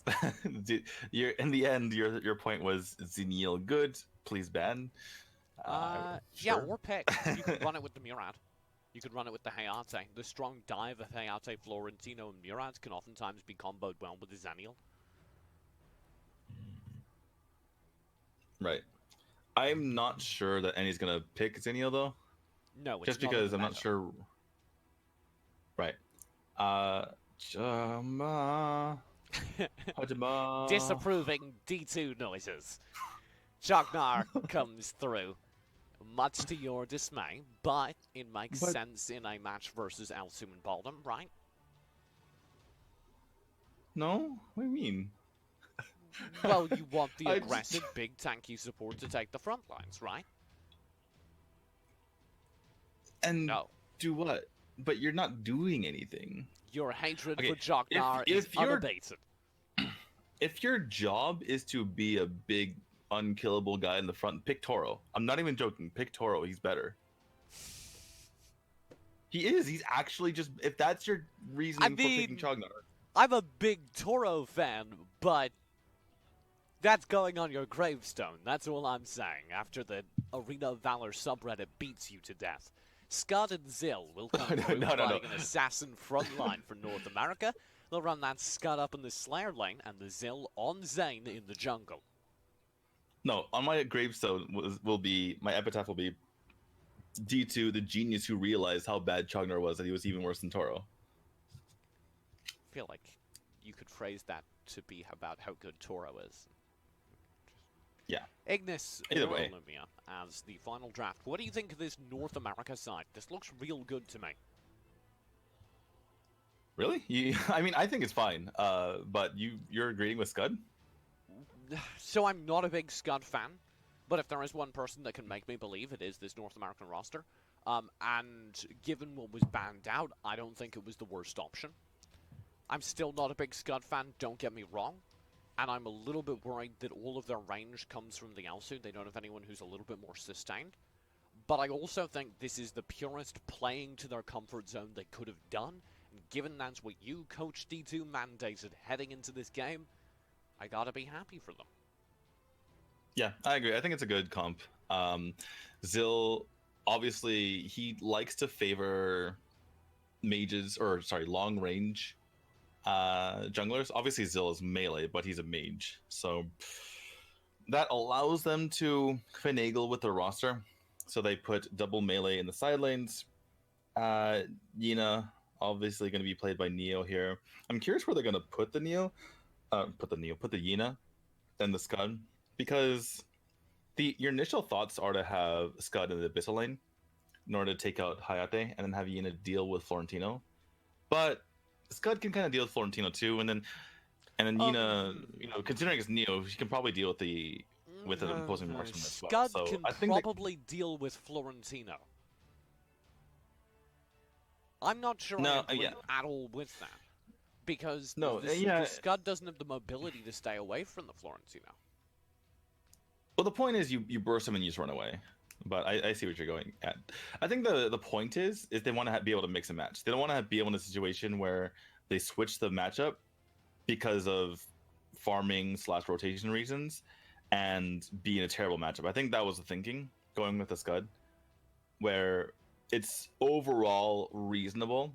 Whereas if you go too polarized in one direction, all of a sudden you have to switch and then you get completely wiped out in one lane. You need to ask for help, and then that messes with your rotations. I think that's part of the thinking as well. Mm-hmm. We'll see if they can deliver that.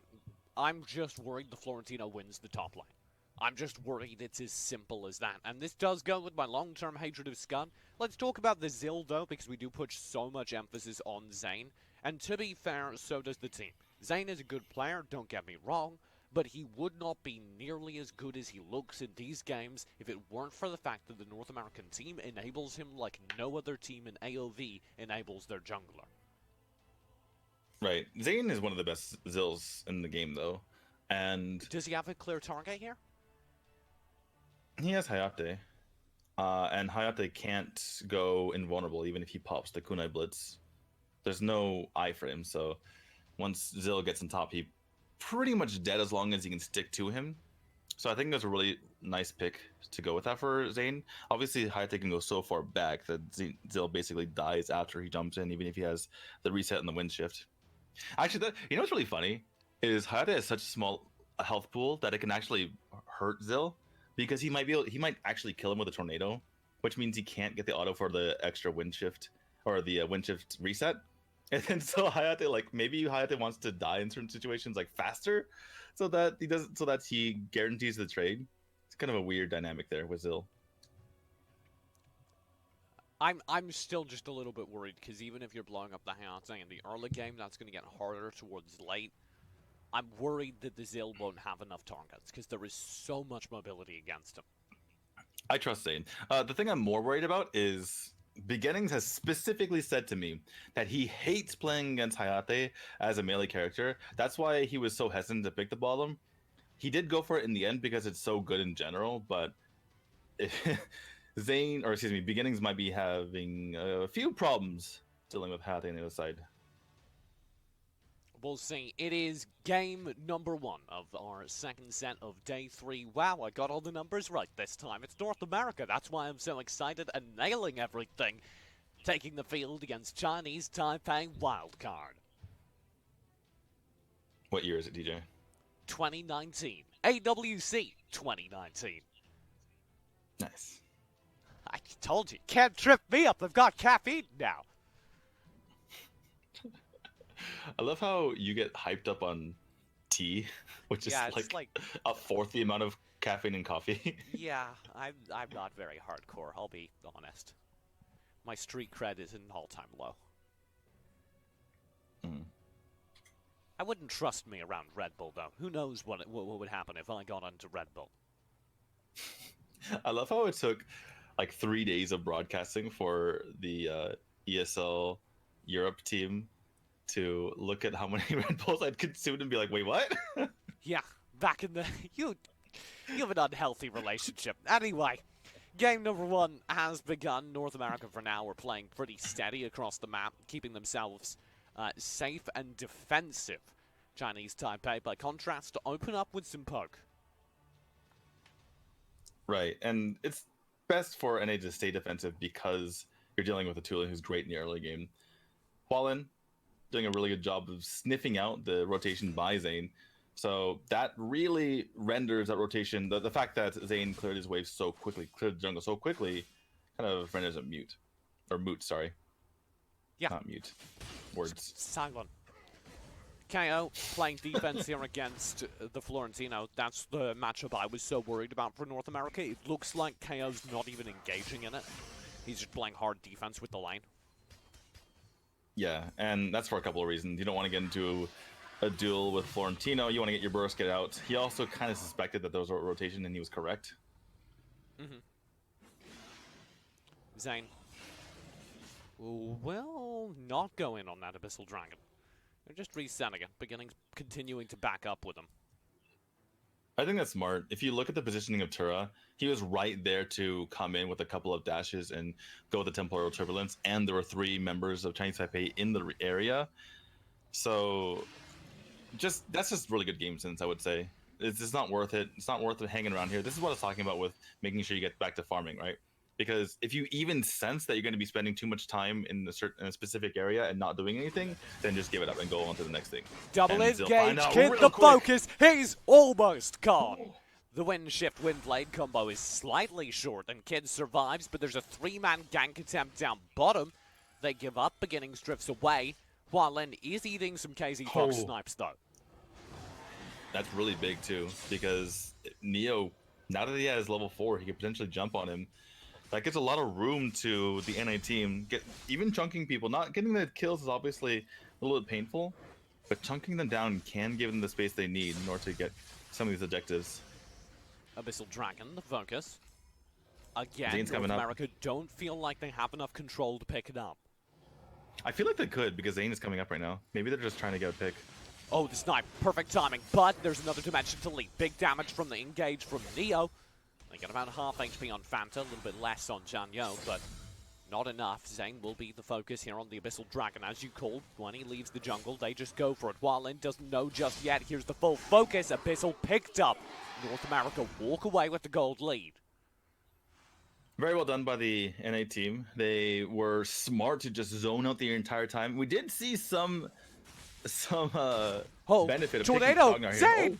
That's so far forward that the Thunderbird's there to chase. First blood to Chinese Taipei as Zane overextends in mid. Yeah, that's probably not the target you want to go for. If Cognar can bait out overextensions like that, then he has been a good pick, but I don't think that seems like an unforced error by the side of NA. It was a Cognar too. You're not going to kill that guy as a level 7 Zell.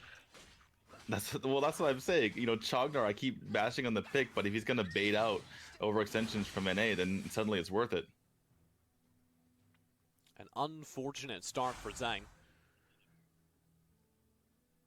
Especially because giving up a kill like that will just put him permanently behind here. It is the only kill given up there. KZ Fox is still landing 6 snipes, by the way. I love his patience. He's like, eventually he will walk in this line. I don't have to move. He will move to me. Complete Zen patience. I hear he's really good at AOV. Even better than his girlfriend. I mean, his girlfriend is 20 stars, but he has 500, so... He's actually really nice play. I like KZ Fox. Neo in the bot lane. Will be against Hua Lin. There's the focus. Oh, a dive in the mid. You can see just the poke of that Murad continuing to cause trouble for KZ Fox in the back line. Yeah, KZ Fox. This is going to be like a never-ending duel between him and Hua Lin, him and Shanyo this entire time. Gonna have to get those snipes off in order to get the upper hand in these matchups. Wallen actually tried to freeze out the siege minion there. Didn't really work. There's the Abyssal. Didn't die. No North Americans in the area to challenge, but Wallen lets it reset. Oh no, apparently stayed in range. Now Neo's here though. Half HP, that should be an Abyssal reset, but it's saved again at the last moment. Chinese Taipei keep it going. Neo, the steal attempt, he gets it! I don't believe it! A charged second ability, and he steals away the Abyssal. Oh my goodness, he just right in the faces of Chinese Is Zane in trouble? I'm gonna steal this. Wild Prison through, Zane is in trouble. He'll go down, KO tries to dive, Vengeance will not arrive, he's gone. And just like that, the lead that Neo fought for might have been squandered. Beginnings tried to save his teammate, but he actually hurt him in the end. He got rid of the target that Zane was on top of, meaning his tornado just ran out. And that actually killed him in the end. In fact, it also prevented him from getting a second wind shift. So Beginnings trying to save his teammate, but sometimes Wild Prison can kill them. I'm kind of disappointed with the aggression of Zane so far. I think maybe he just is underestimating how good this Chinese Taipei team is at shutting things like that down. The reason he was that far forward was because he was stealing away a red buff. He did get the red buff, but he wasn't going to get out of the jungle again. I think he could have, honestly. If you just go Tornado in, get them low, get the wind shift reset, and get out, he could have been okay. Honestly, I think Beginnings literally did kill him by preventing him from having a target. While prison the targets? Yeah. And so that really messed with what Zane was trying to do. All of a sudden, he had to walk out of there instead of teleporting away. Perhaps some anti-synergy in the jungle. Either way, North America on the back foot. 3 kills down.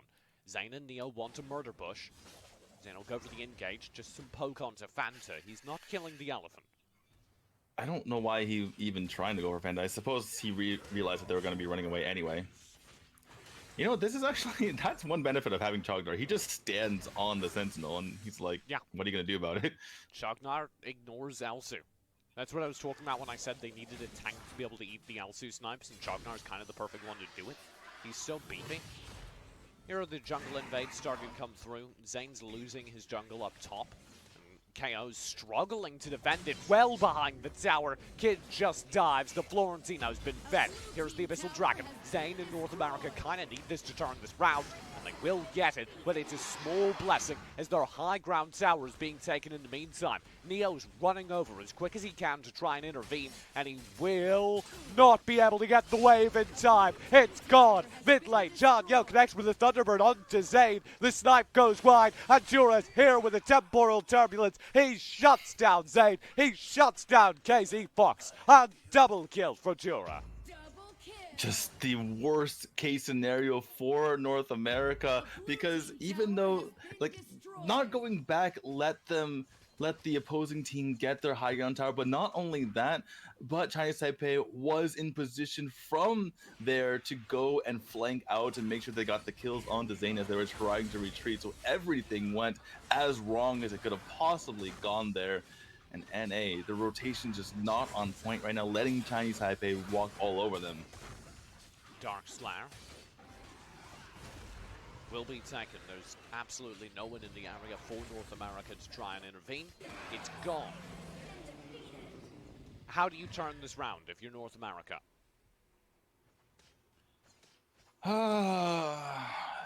Basically just play defense.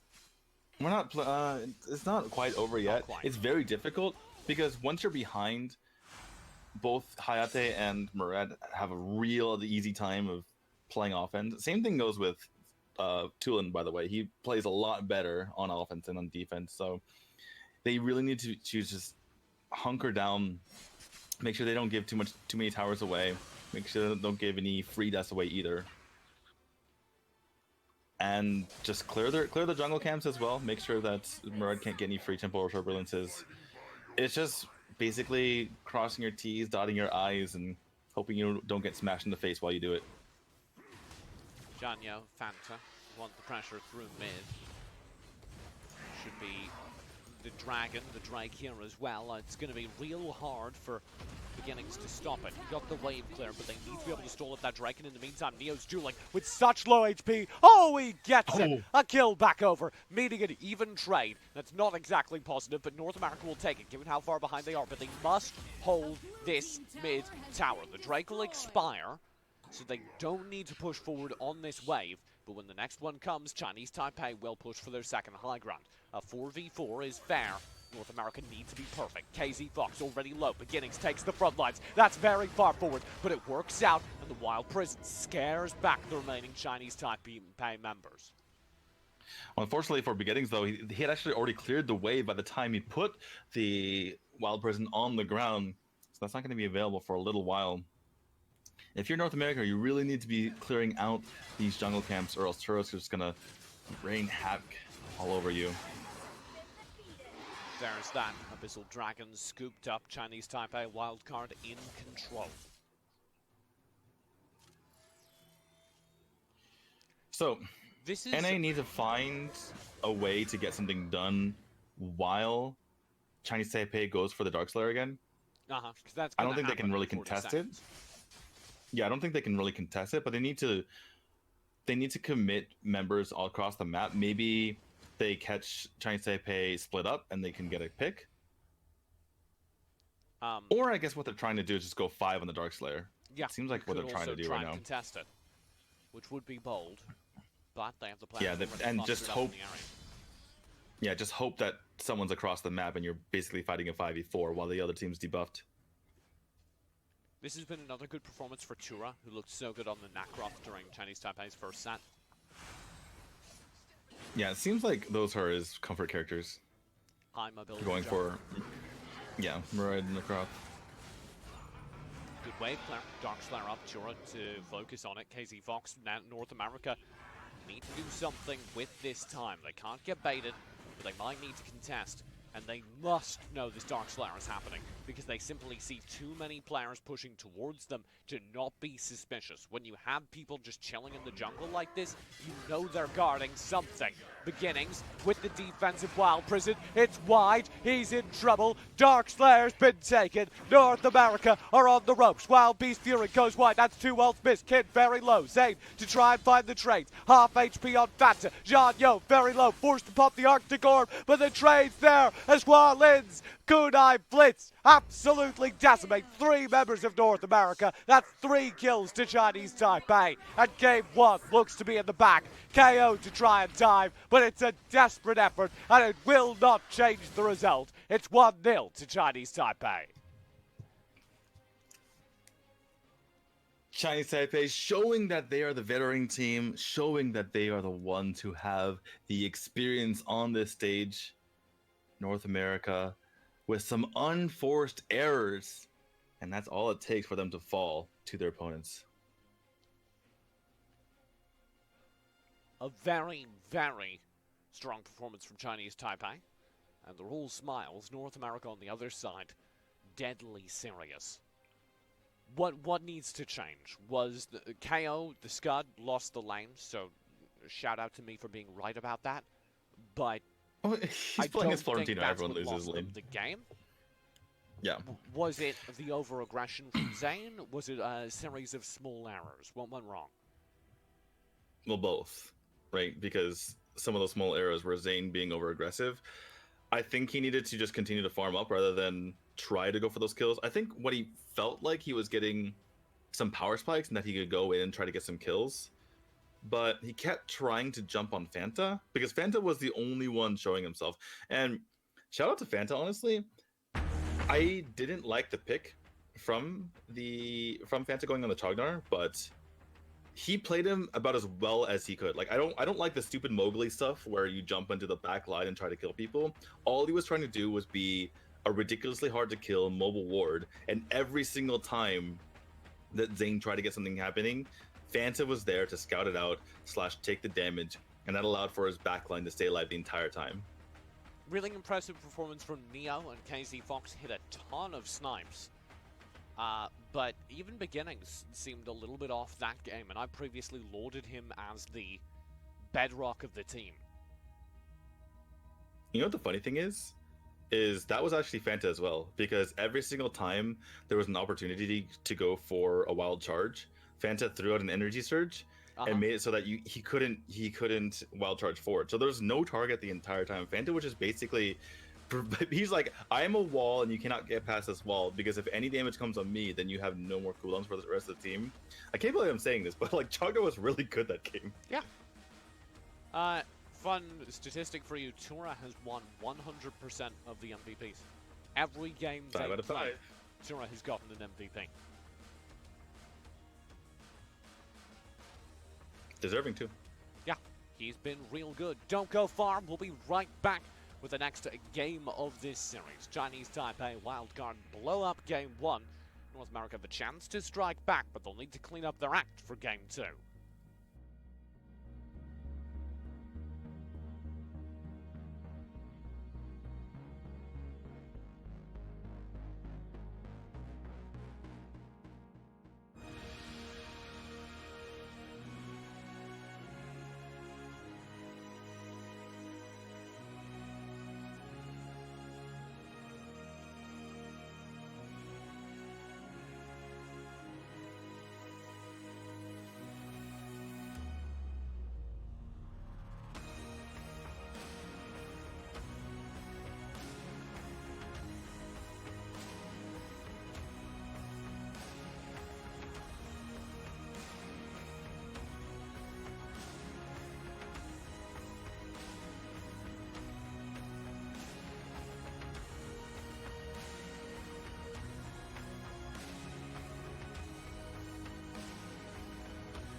Am I looking straight at the camera?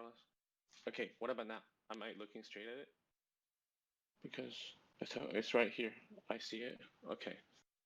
With our team, fun story with our team is sometimes we have to wake up Zane in order to play our match.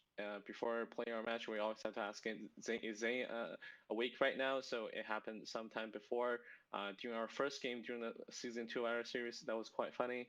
I think only our team had done it once. Everybody was tagging Zane on Discord, and our teammate is just trying to call him, and it went straight over to voicemail.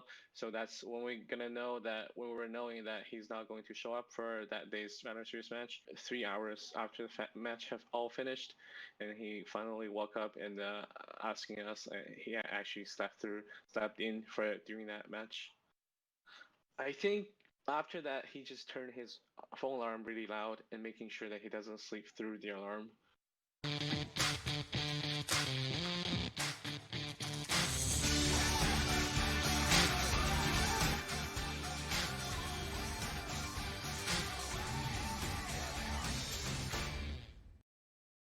Welcome back to the Arena Valor World Cup 2019. We're right into the game as North America are facing game number 2 against Chinese Taipei. And game number 1 was not a great performance for them.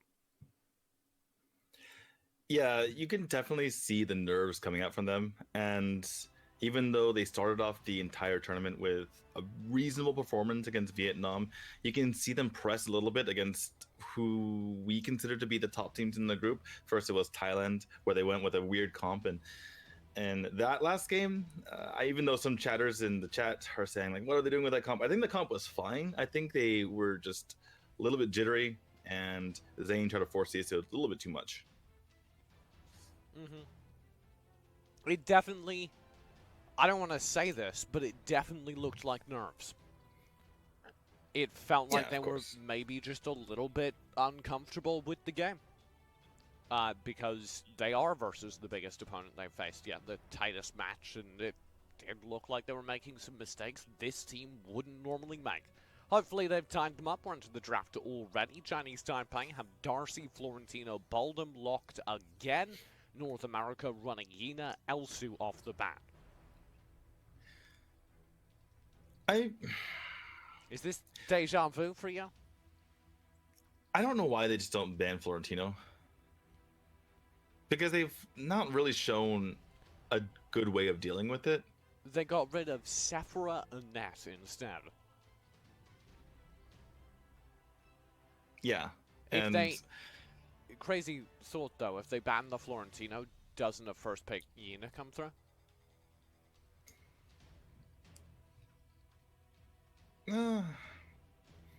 I guess you could say that. It may just be them trying to game the draft so they get that Yina Elsu. They may think that's better than letting a Florentino through. And I don't necessarily agree, but I think the argument can be made.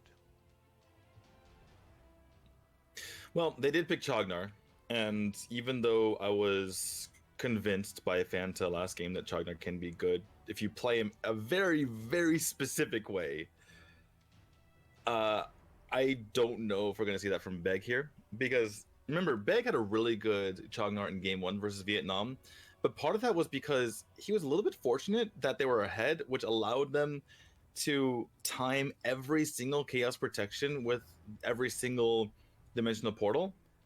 And if you're not hitting those, then you basically have to play exactly like Fanta did before, and Beg doesn't usually play like that. Yeah. He normally opts to play much more aggressive, it feels like. Errol comes through to join this. Oh, no, Quillen for Zane. A last-second switch, but Zane gets Quillen. How do you feel about that? I like it. I think that Zane is really good on heroes who are dependent. Or, sorry, I shouldn't say dependent, who flourish with a lot of farm, because he is really good at farming. I know it sounds weird to say something like that, but he is really good at knowing when to farm, when to gank. He didn't have the greatest decision last game, but even despite his weird deaths, he's still the most farm on this team at the end of the game. That's how good he is at farming. He just finds a way. And that allows his Lins to be top notch, and that also will allow him to play a very good Quillen, who can start popping off once he gets enough damage in his build. Oh yeah, so I'm interested. I think this is a better draft for North America. I'm a little worried about Varus Nacroth. I think the Varus will do very well in the sideline versus Yeena. With Florentino, Varus as the two sideliners, you basically couldn't ask for better individual duelists. And then the Nacroth is real good into the Elsu. So they need to convince me they can stop Nacroth from diving Elsu, and they can stop Florentino Varus from winning the sideline. A lot of that depends on this final side pick. And oh my... It's going to be a tank of some form. If it was a Thane, I would have been freaked out. Roxy makes a lot more sense. I was going to say, Chogner can play the side lane, but I wouldn't recommend it. So, right. Roxy to play sideline against Varus or Florentino, I think works pretty well, because neither of those characters feel comfortable going within Agni's grasp range against a good player. With KO handling it, they'll be a little worried about that sustained engage. Now the thing they need to worry about is protecting Elsu. KZ Fox demonstrated he could land snipes. North America demonstrated that wasn't enough. They need to make sure the Nacroth doesn't get in, shut down the Elsu. They need to make sure Quillen on Zane is able to get ahead. And one thing we talked about before in the past is that a lot of NA's success weirdly revolves around KO. If he's struggling, then they typically have a hard time. And KO does a lot better, in my opinion, on more tanky heroes, so this should suit them pretty well. Do you have any... Are you concerned about the Jognar's... Well, I know you are. How worried are you on a scale of 1 to 6 about the Jognar's ability to defend against the dive? Oh, his ability to defend against the dive? I'm pretty worried. I'm like a 4 or 5. Am I worried about the pick in general? I would say I'm just based on what Fanta showed me. Honestly, my eyes have been opened up a little bit. So the pick in general, I am about a 3 about how worried I am about it. But you think beginnings in particular can't play to that style, or is going to struggle at least? I think he should copy what he saw from Fanta, and it's just mirror what you saw from the opposing support. I think what we're starting to see is that Chognar can be a very soft counter to Baldum, because it really just messes up his wild charges, because that's a terrible target to go on, and you just kind of stand in the way and be annoying. We're into game number 2, a second chance for North America. The record in groups currently 3-4. If they want to keep that even, 4-4, pretty much guarantee their passage out of groups, they need this game. Yeah, this is really big. If they lose it, they're probably 4th.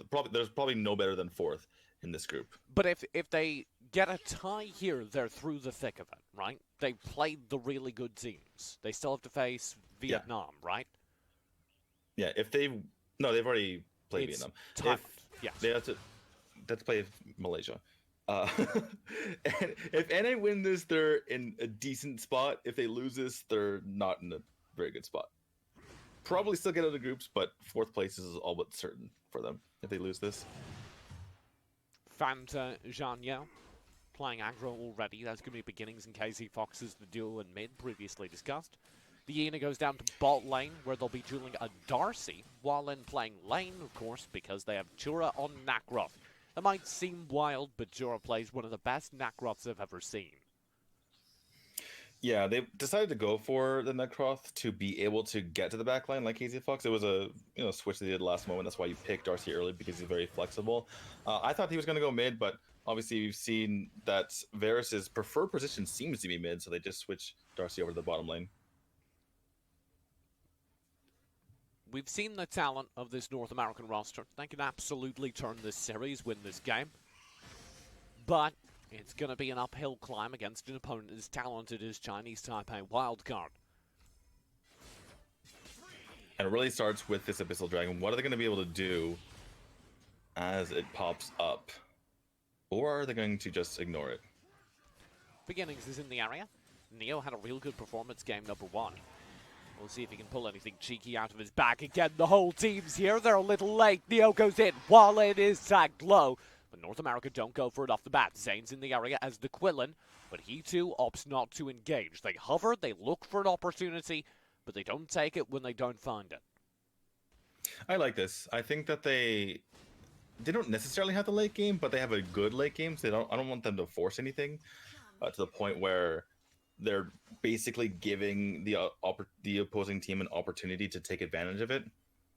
So I like the back off there from Zane, and this is smart. He just needs to continue to farm up as the Quillen, but ooh, it's Chinese bush party time. Wild Prison through. Wallin got a kill. Oh, sorry, got killed down in the bot lane. KZ Fox grabs one. That was a successful invade. Just steal away that buff that we just saw. No, Zane got it. Look, he's red. Did he? Okay. Yeah, he stole it away.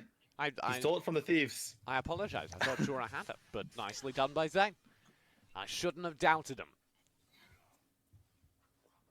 He's nice and smug with that red circle lead design Yeah, thingy. I feel like you didn't know where that sentence was going when you started it.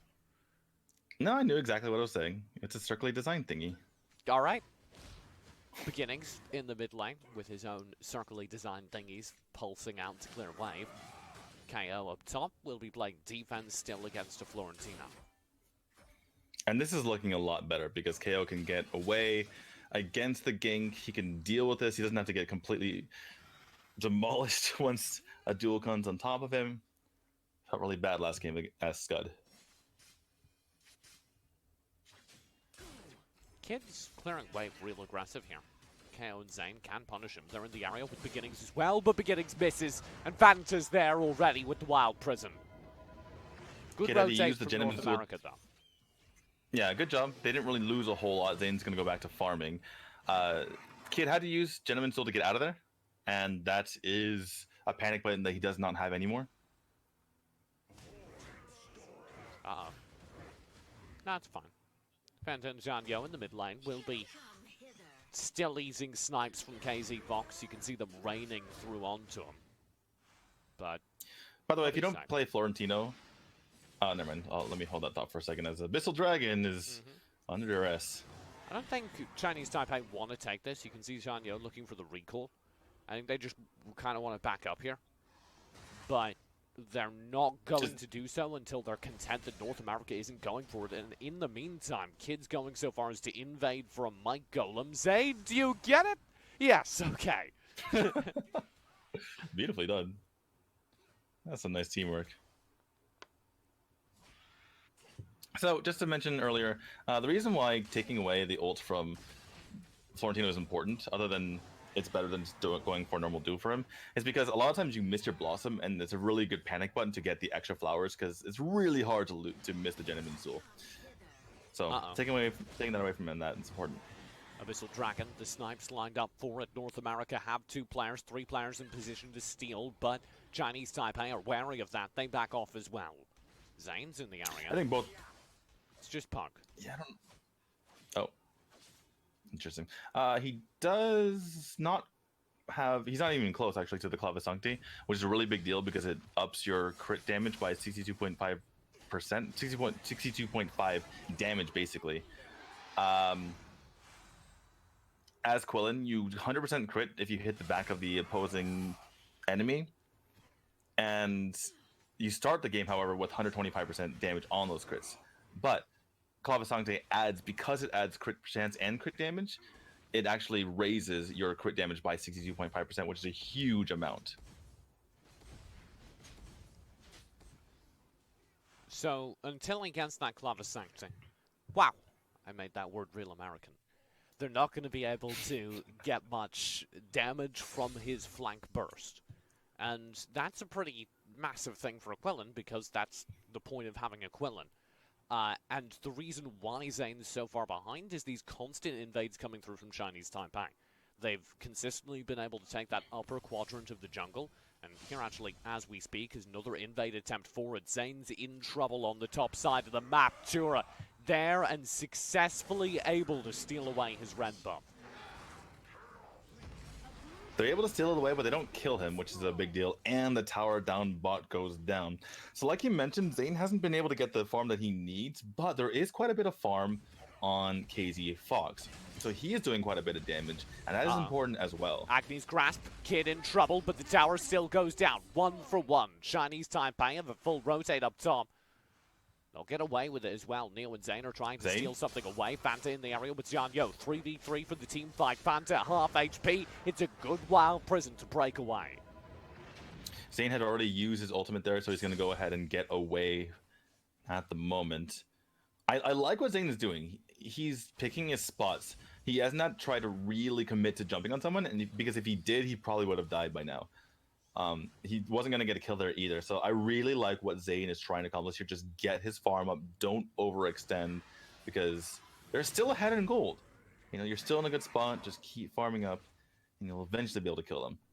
This game, too, looks much better for North America. It's kind of funny because Zayn kind of tempered his worst impulses by playing a hero that cannot get kills unless it's very, very farmed. So you can see him wanting to go in, but he's like, I can't. There's no way I can kill him, and he knows it too. So it's almost kind of funny. He kind of put like a restrainer on himself. He is farming up, though. He just deleted that Abyssal Dragon all by himself, and I'd suspect he is his Cloud of Sanctity by now. I don't have the items up to confirm that, but I don't know. He needs nearly 5,000 gold last time I checked, because he was at 3,000 and he only had short sword. KO. He's fine because of his HP, but not for long with Jura in the area. There are rotates through. Can Beginnings and KZ Fox answer back? No. Their opponents are so speedy. Jura and Hualin just back off. The snipe will be there if they can combo it well. Maybe something comes of it, but Hualin's even going further forward. He wants a full brawl here. And in the meantime, Zayn just like, I'm going to get my farm here. This tower is in a little bit of trouble there. Rotate comes in from NA. Maybe they can defend it, and they do. Safe defense from them. Zayn starting to get fed. You just saw him build his Cloud of Sanctity. He will be ready to fight as Neo obliterates people in the mid lane, but North America is losing towers down bottom, and KZ Fox is just deleted by a 4-man engage in mid. Now top lane, Zayn on to Hualin, gets first blood. Wow. Zayn has arrived. Very nicely done by Zayn there, but also very nicely done by the Chinese Taipei team. Great synergy to jump on them. Neo pretty lucky to get out of that one alive, but Kid is ready for him. Whew. Okay. Oh, Zayn continuing to fight, actually going for Fanta. He'll win this, but it will take so long that there's no way he stays alive through it. Flicker, spent, Fanta to chase! The wild charge! Nicely done by Fanta. And the rest of his team speeds towards him to confirm a kill. It's exactly like you mentioned. You stay too long in the area and the rest of the team is going to show up. Now they're putting their eyes onto the Dark Slayer.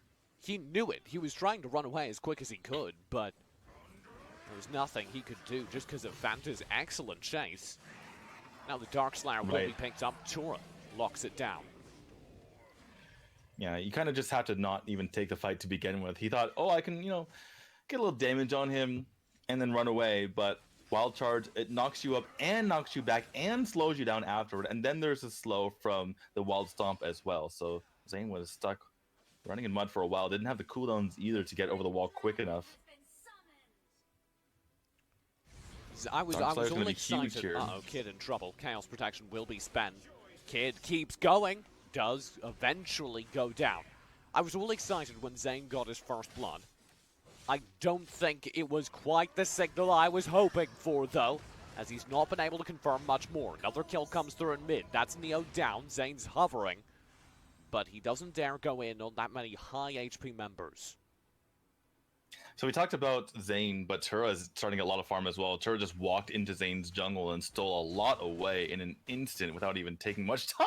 KZ Fox, speaking of, gone. Agni's grasp drags Jianyo underneath the tower. They should get the kill, but Zayn's gone as well. A good wild charge from Fanta equalizes underneath the tower, and the tower itself is now gone as Jura dives forward. Portal catches two, Beginnings cleanses it, but KO should go down in the middle of all this. He's stayed alive so long, but Jura can confirm it with the aid of Hualin.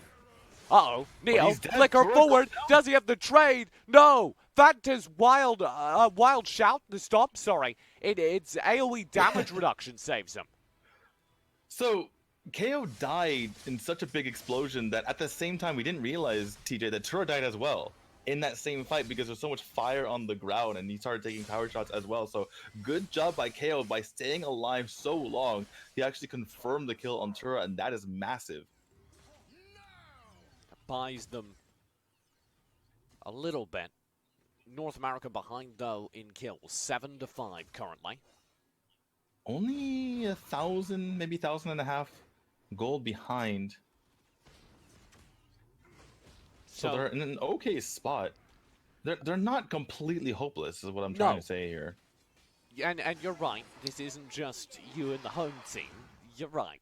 They do have a decent late game comp. If the Alsu, if the Quillen get on point, particularly with the Yuna, the Roxy Jognar will get real hard to kill as we get late. This game can go either way on a good team fight still. But Chinese Taipei, good. But Chinese Taipei have control of this Dark Slayer. Yeah, and they're really focusing on that, making sure to zone out. Chinese Taipei have done a really, really good job of getting their beefy heroes in front. Because every single time that Zane tries to go in on them, it seems like there's a Shanyo on Varus or there's a Phantom on bottom in the way, and it makes it so hard to get to the back line. KZ Fox, so far away. Dark Slayer on 2k HP. That 10k now. They can't get there. North America so far away, it's gone. Now the snipes, they're playing into the Dark Slayer. They've got to just back up. Beginnings is in the area. Kid will go down. Good opener from Neo. That might find the turn, but they're coming out to the wild prison, and so they can't press forward with it. Still though, the fact that they're fighting against a buff where the entire team was getting healed the entire time is very nice for North America. That really slows down the push here from Chinese Taipei. Zane. Perhaps it gives them opportunity as well. Zane and KZ Fox are the duo right now. They need to do the damage for this team. Neo's been able to secure a lot, but he doesn't have the mobility of them, although KZ Fox is awfully low on mobility and almost gets wild charged there. His movement saves him. If it weren't for KZ Fox's movement, he would be dead. Oh, exactly. If that wild charge lands, he is a dead sniper. The Drake comes out once more in the bottom lane, pretty far away. Chinese Taipei trying to make sure that these minion waves crash at the exact same time. And NA, they need to make sure that the opposite happens. They start clearing out as best as possible. Just look at Kid. Kid is just like in the bushes, waiting for his opportunity. He's up there versus Zane. Here's the Abyssal though. KO in the area. Beginnings, Neo also nearby. 2k on the Abyssal. The dive from Beginnings, maybe to go in. He'll try and steal it away, but Jura gets it. Half HP on him. The portal ticks on the 2. KO's pulled back in. Big damage on the Shanyo from the Wildfire. That will come through. He's gone. A positive trade as Hualin falls as well. North America able to curry that into a Drake kill and 2 to KZ Fox. Yeah, 2 for 0. The thing is, the reason why Hualin went down is because Zane jumped on him, and then he had a portal away, and once he portal away, KZ Fox was waiting to deal the finishing blow. On top of that, him being just a big giant elephant standing on the Dark Blessing point made sure that no one else was able to get it. If someone like Hualin or Shanyo gets it and they're able to stay alive a little bit longer, that could swing the fight. But his big fat element, but Jura barely survives that exchange, and North America gained more ground from it. As you said, this game still is entirely possible to turn either way, and North America got their good team fight. Now they'll keep pressing forward. Beginnings somehow ended up with the Dark Blessing. So the difference between these two teams is that KZ Fox and Zane can one-shot people, whereas the other way isn't as true. Oh, the Wild Prison Labs. Portal as well. KO Beginnings, both in trouble, but the cleanse is perfectly in time. KO's still dead in the midst of that many players, though. Neo was not in the vicinity, so Zane made the right call and just hightail it on out of there. If they commit to that fight, there's more people dead, perhaps as many as 4 dead, so it's a good decision to let KO die there. This Dark Slayer may turn the game.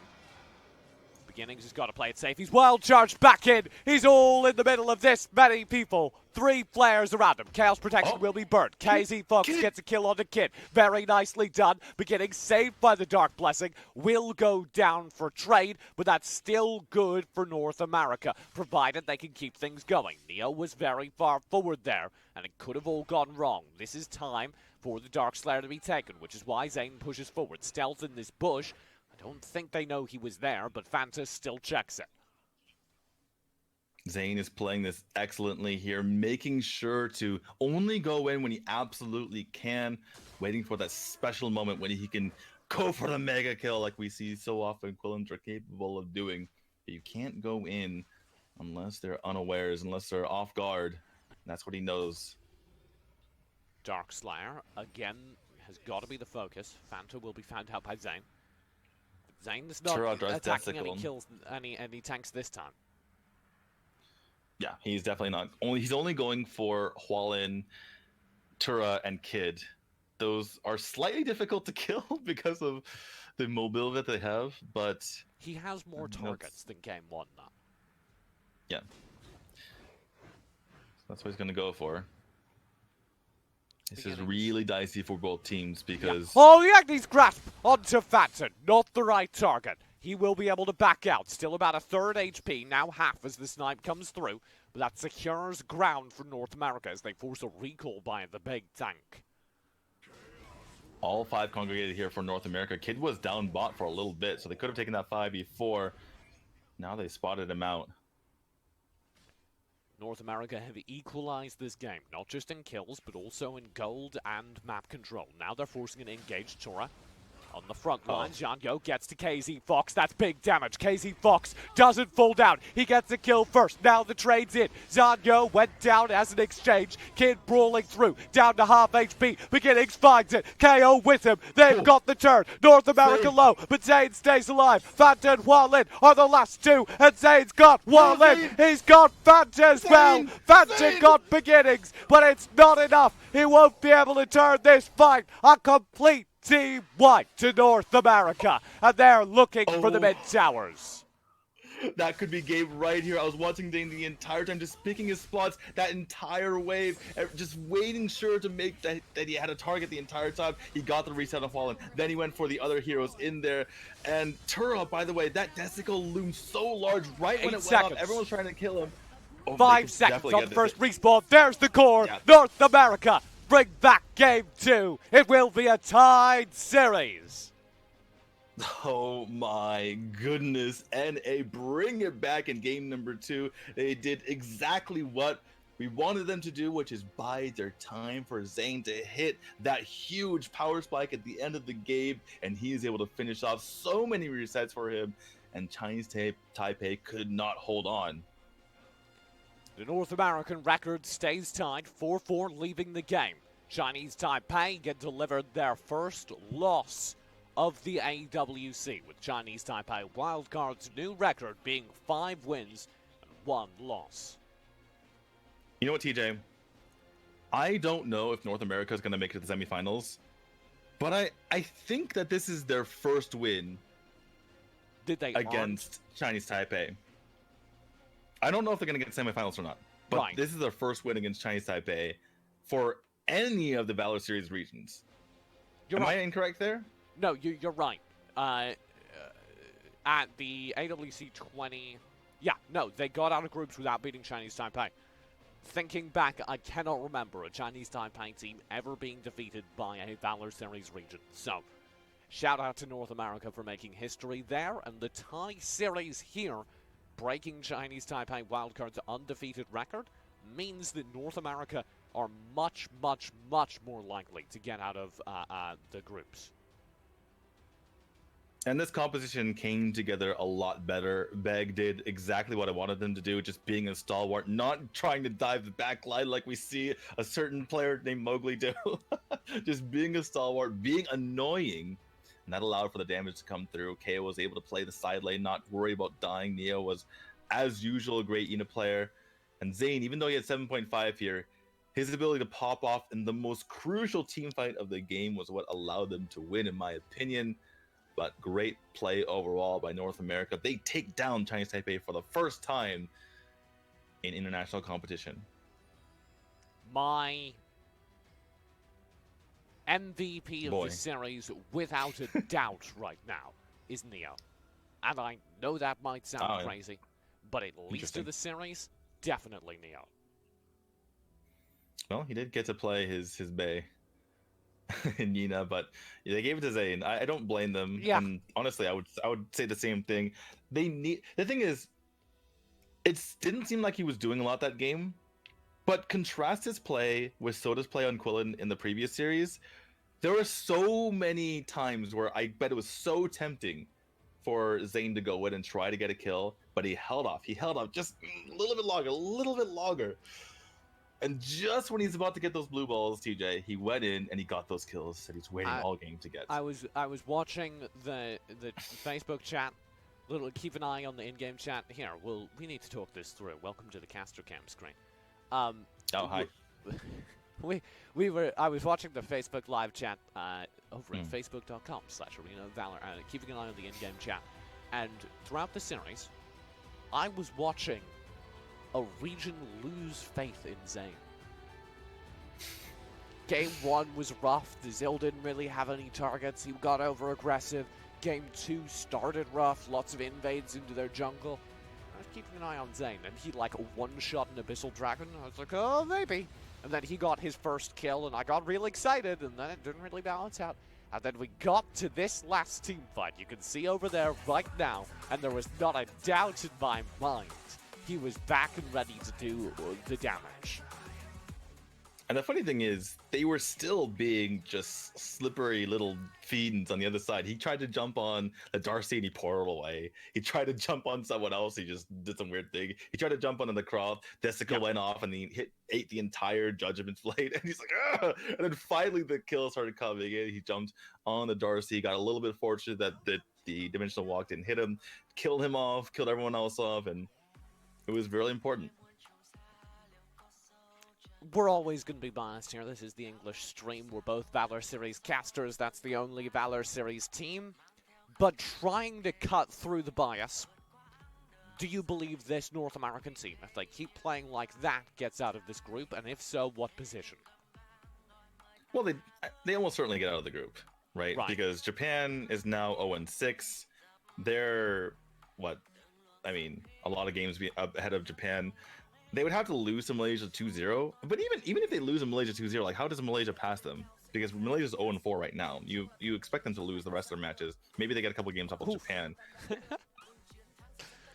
So, but you predict them out of the series or out of the groups. How far do they go? It really depends, right? Because right now, let's see, Thailand is still 5-1. We have Vietnam, who is at 3-3 now? No, 4-2, because they just beat So the 4-2. We have NA at 4-4, but Vietnam has a couple of very difficult games coming up later. Or they play against Malaysia, and they play against Chinese Taipei. So this team, Chinese Taipei. Right. So you expect NA to get to 6-4. You expect Vietnam to get to 6-2 before they play against Chinese Taipei. A lot can happen. That's and Chinese Taipei right now. Yeah.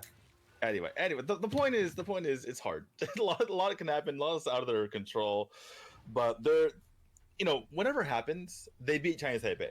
Yes. Even if they finish 4th, they beat Chinese Taipei. That's really good. They beat Vietnam. They are for real.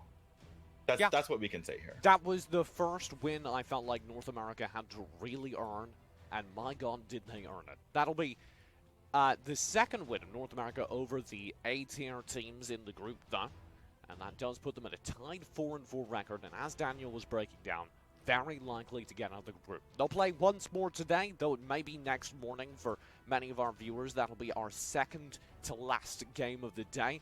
We'll go to a break. We'll come back with Malaysia versus Japan in a moment.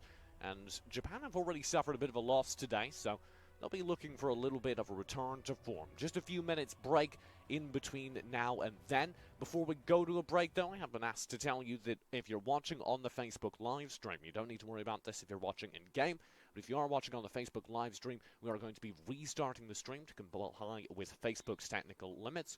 So, it'll be a quick little break. You can just refresh the page, and we'll be right back in under a minute. Don't go far. We'll be right back after this.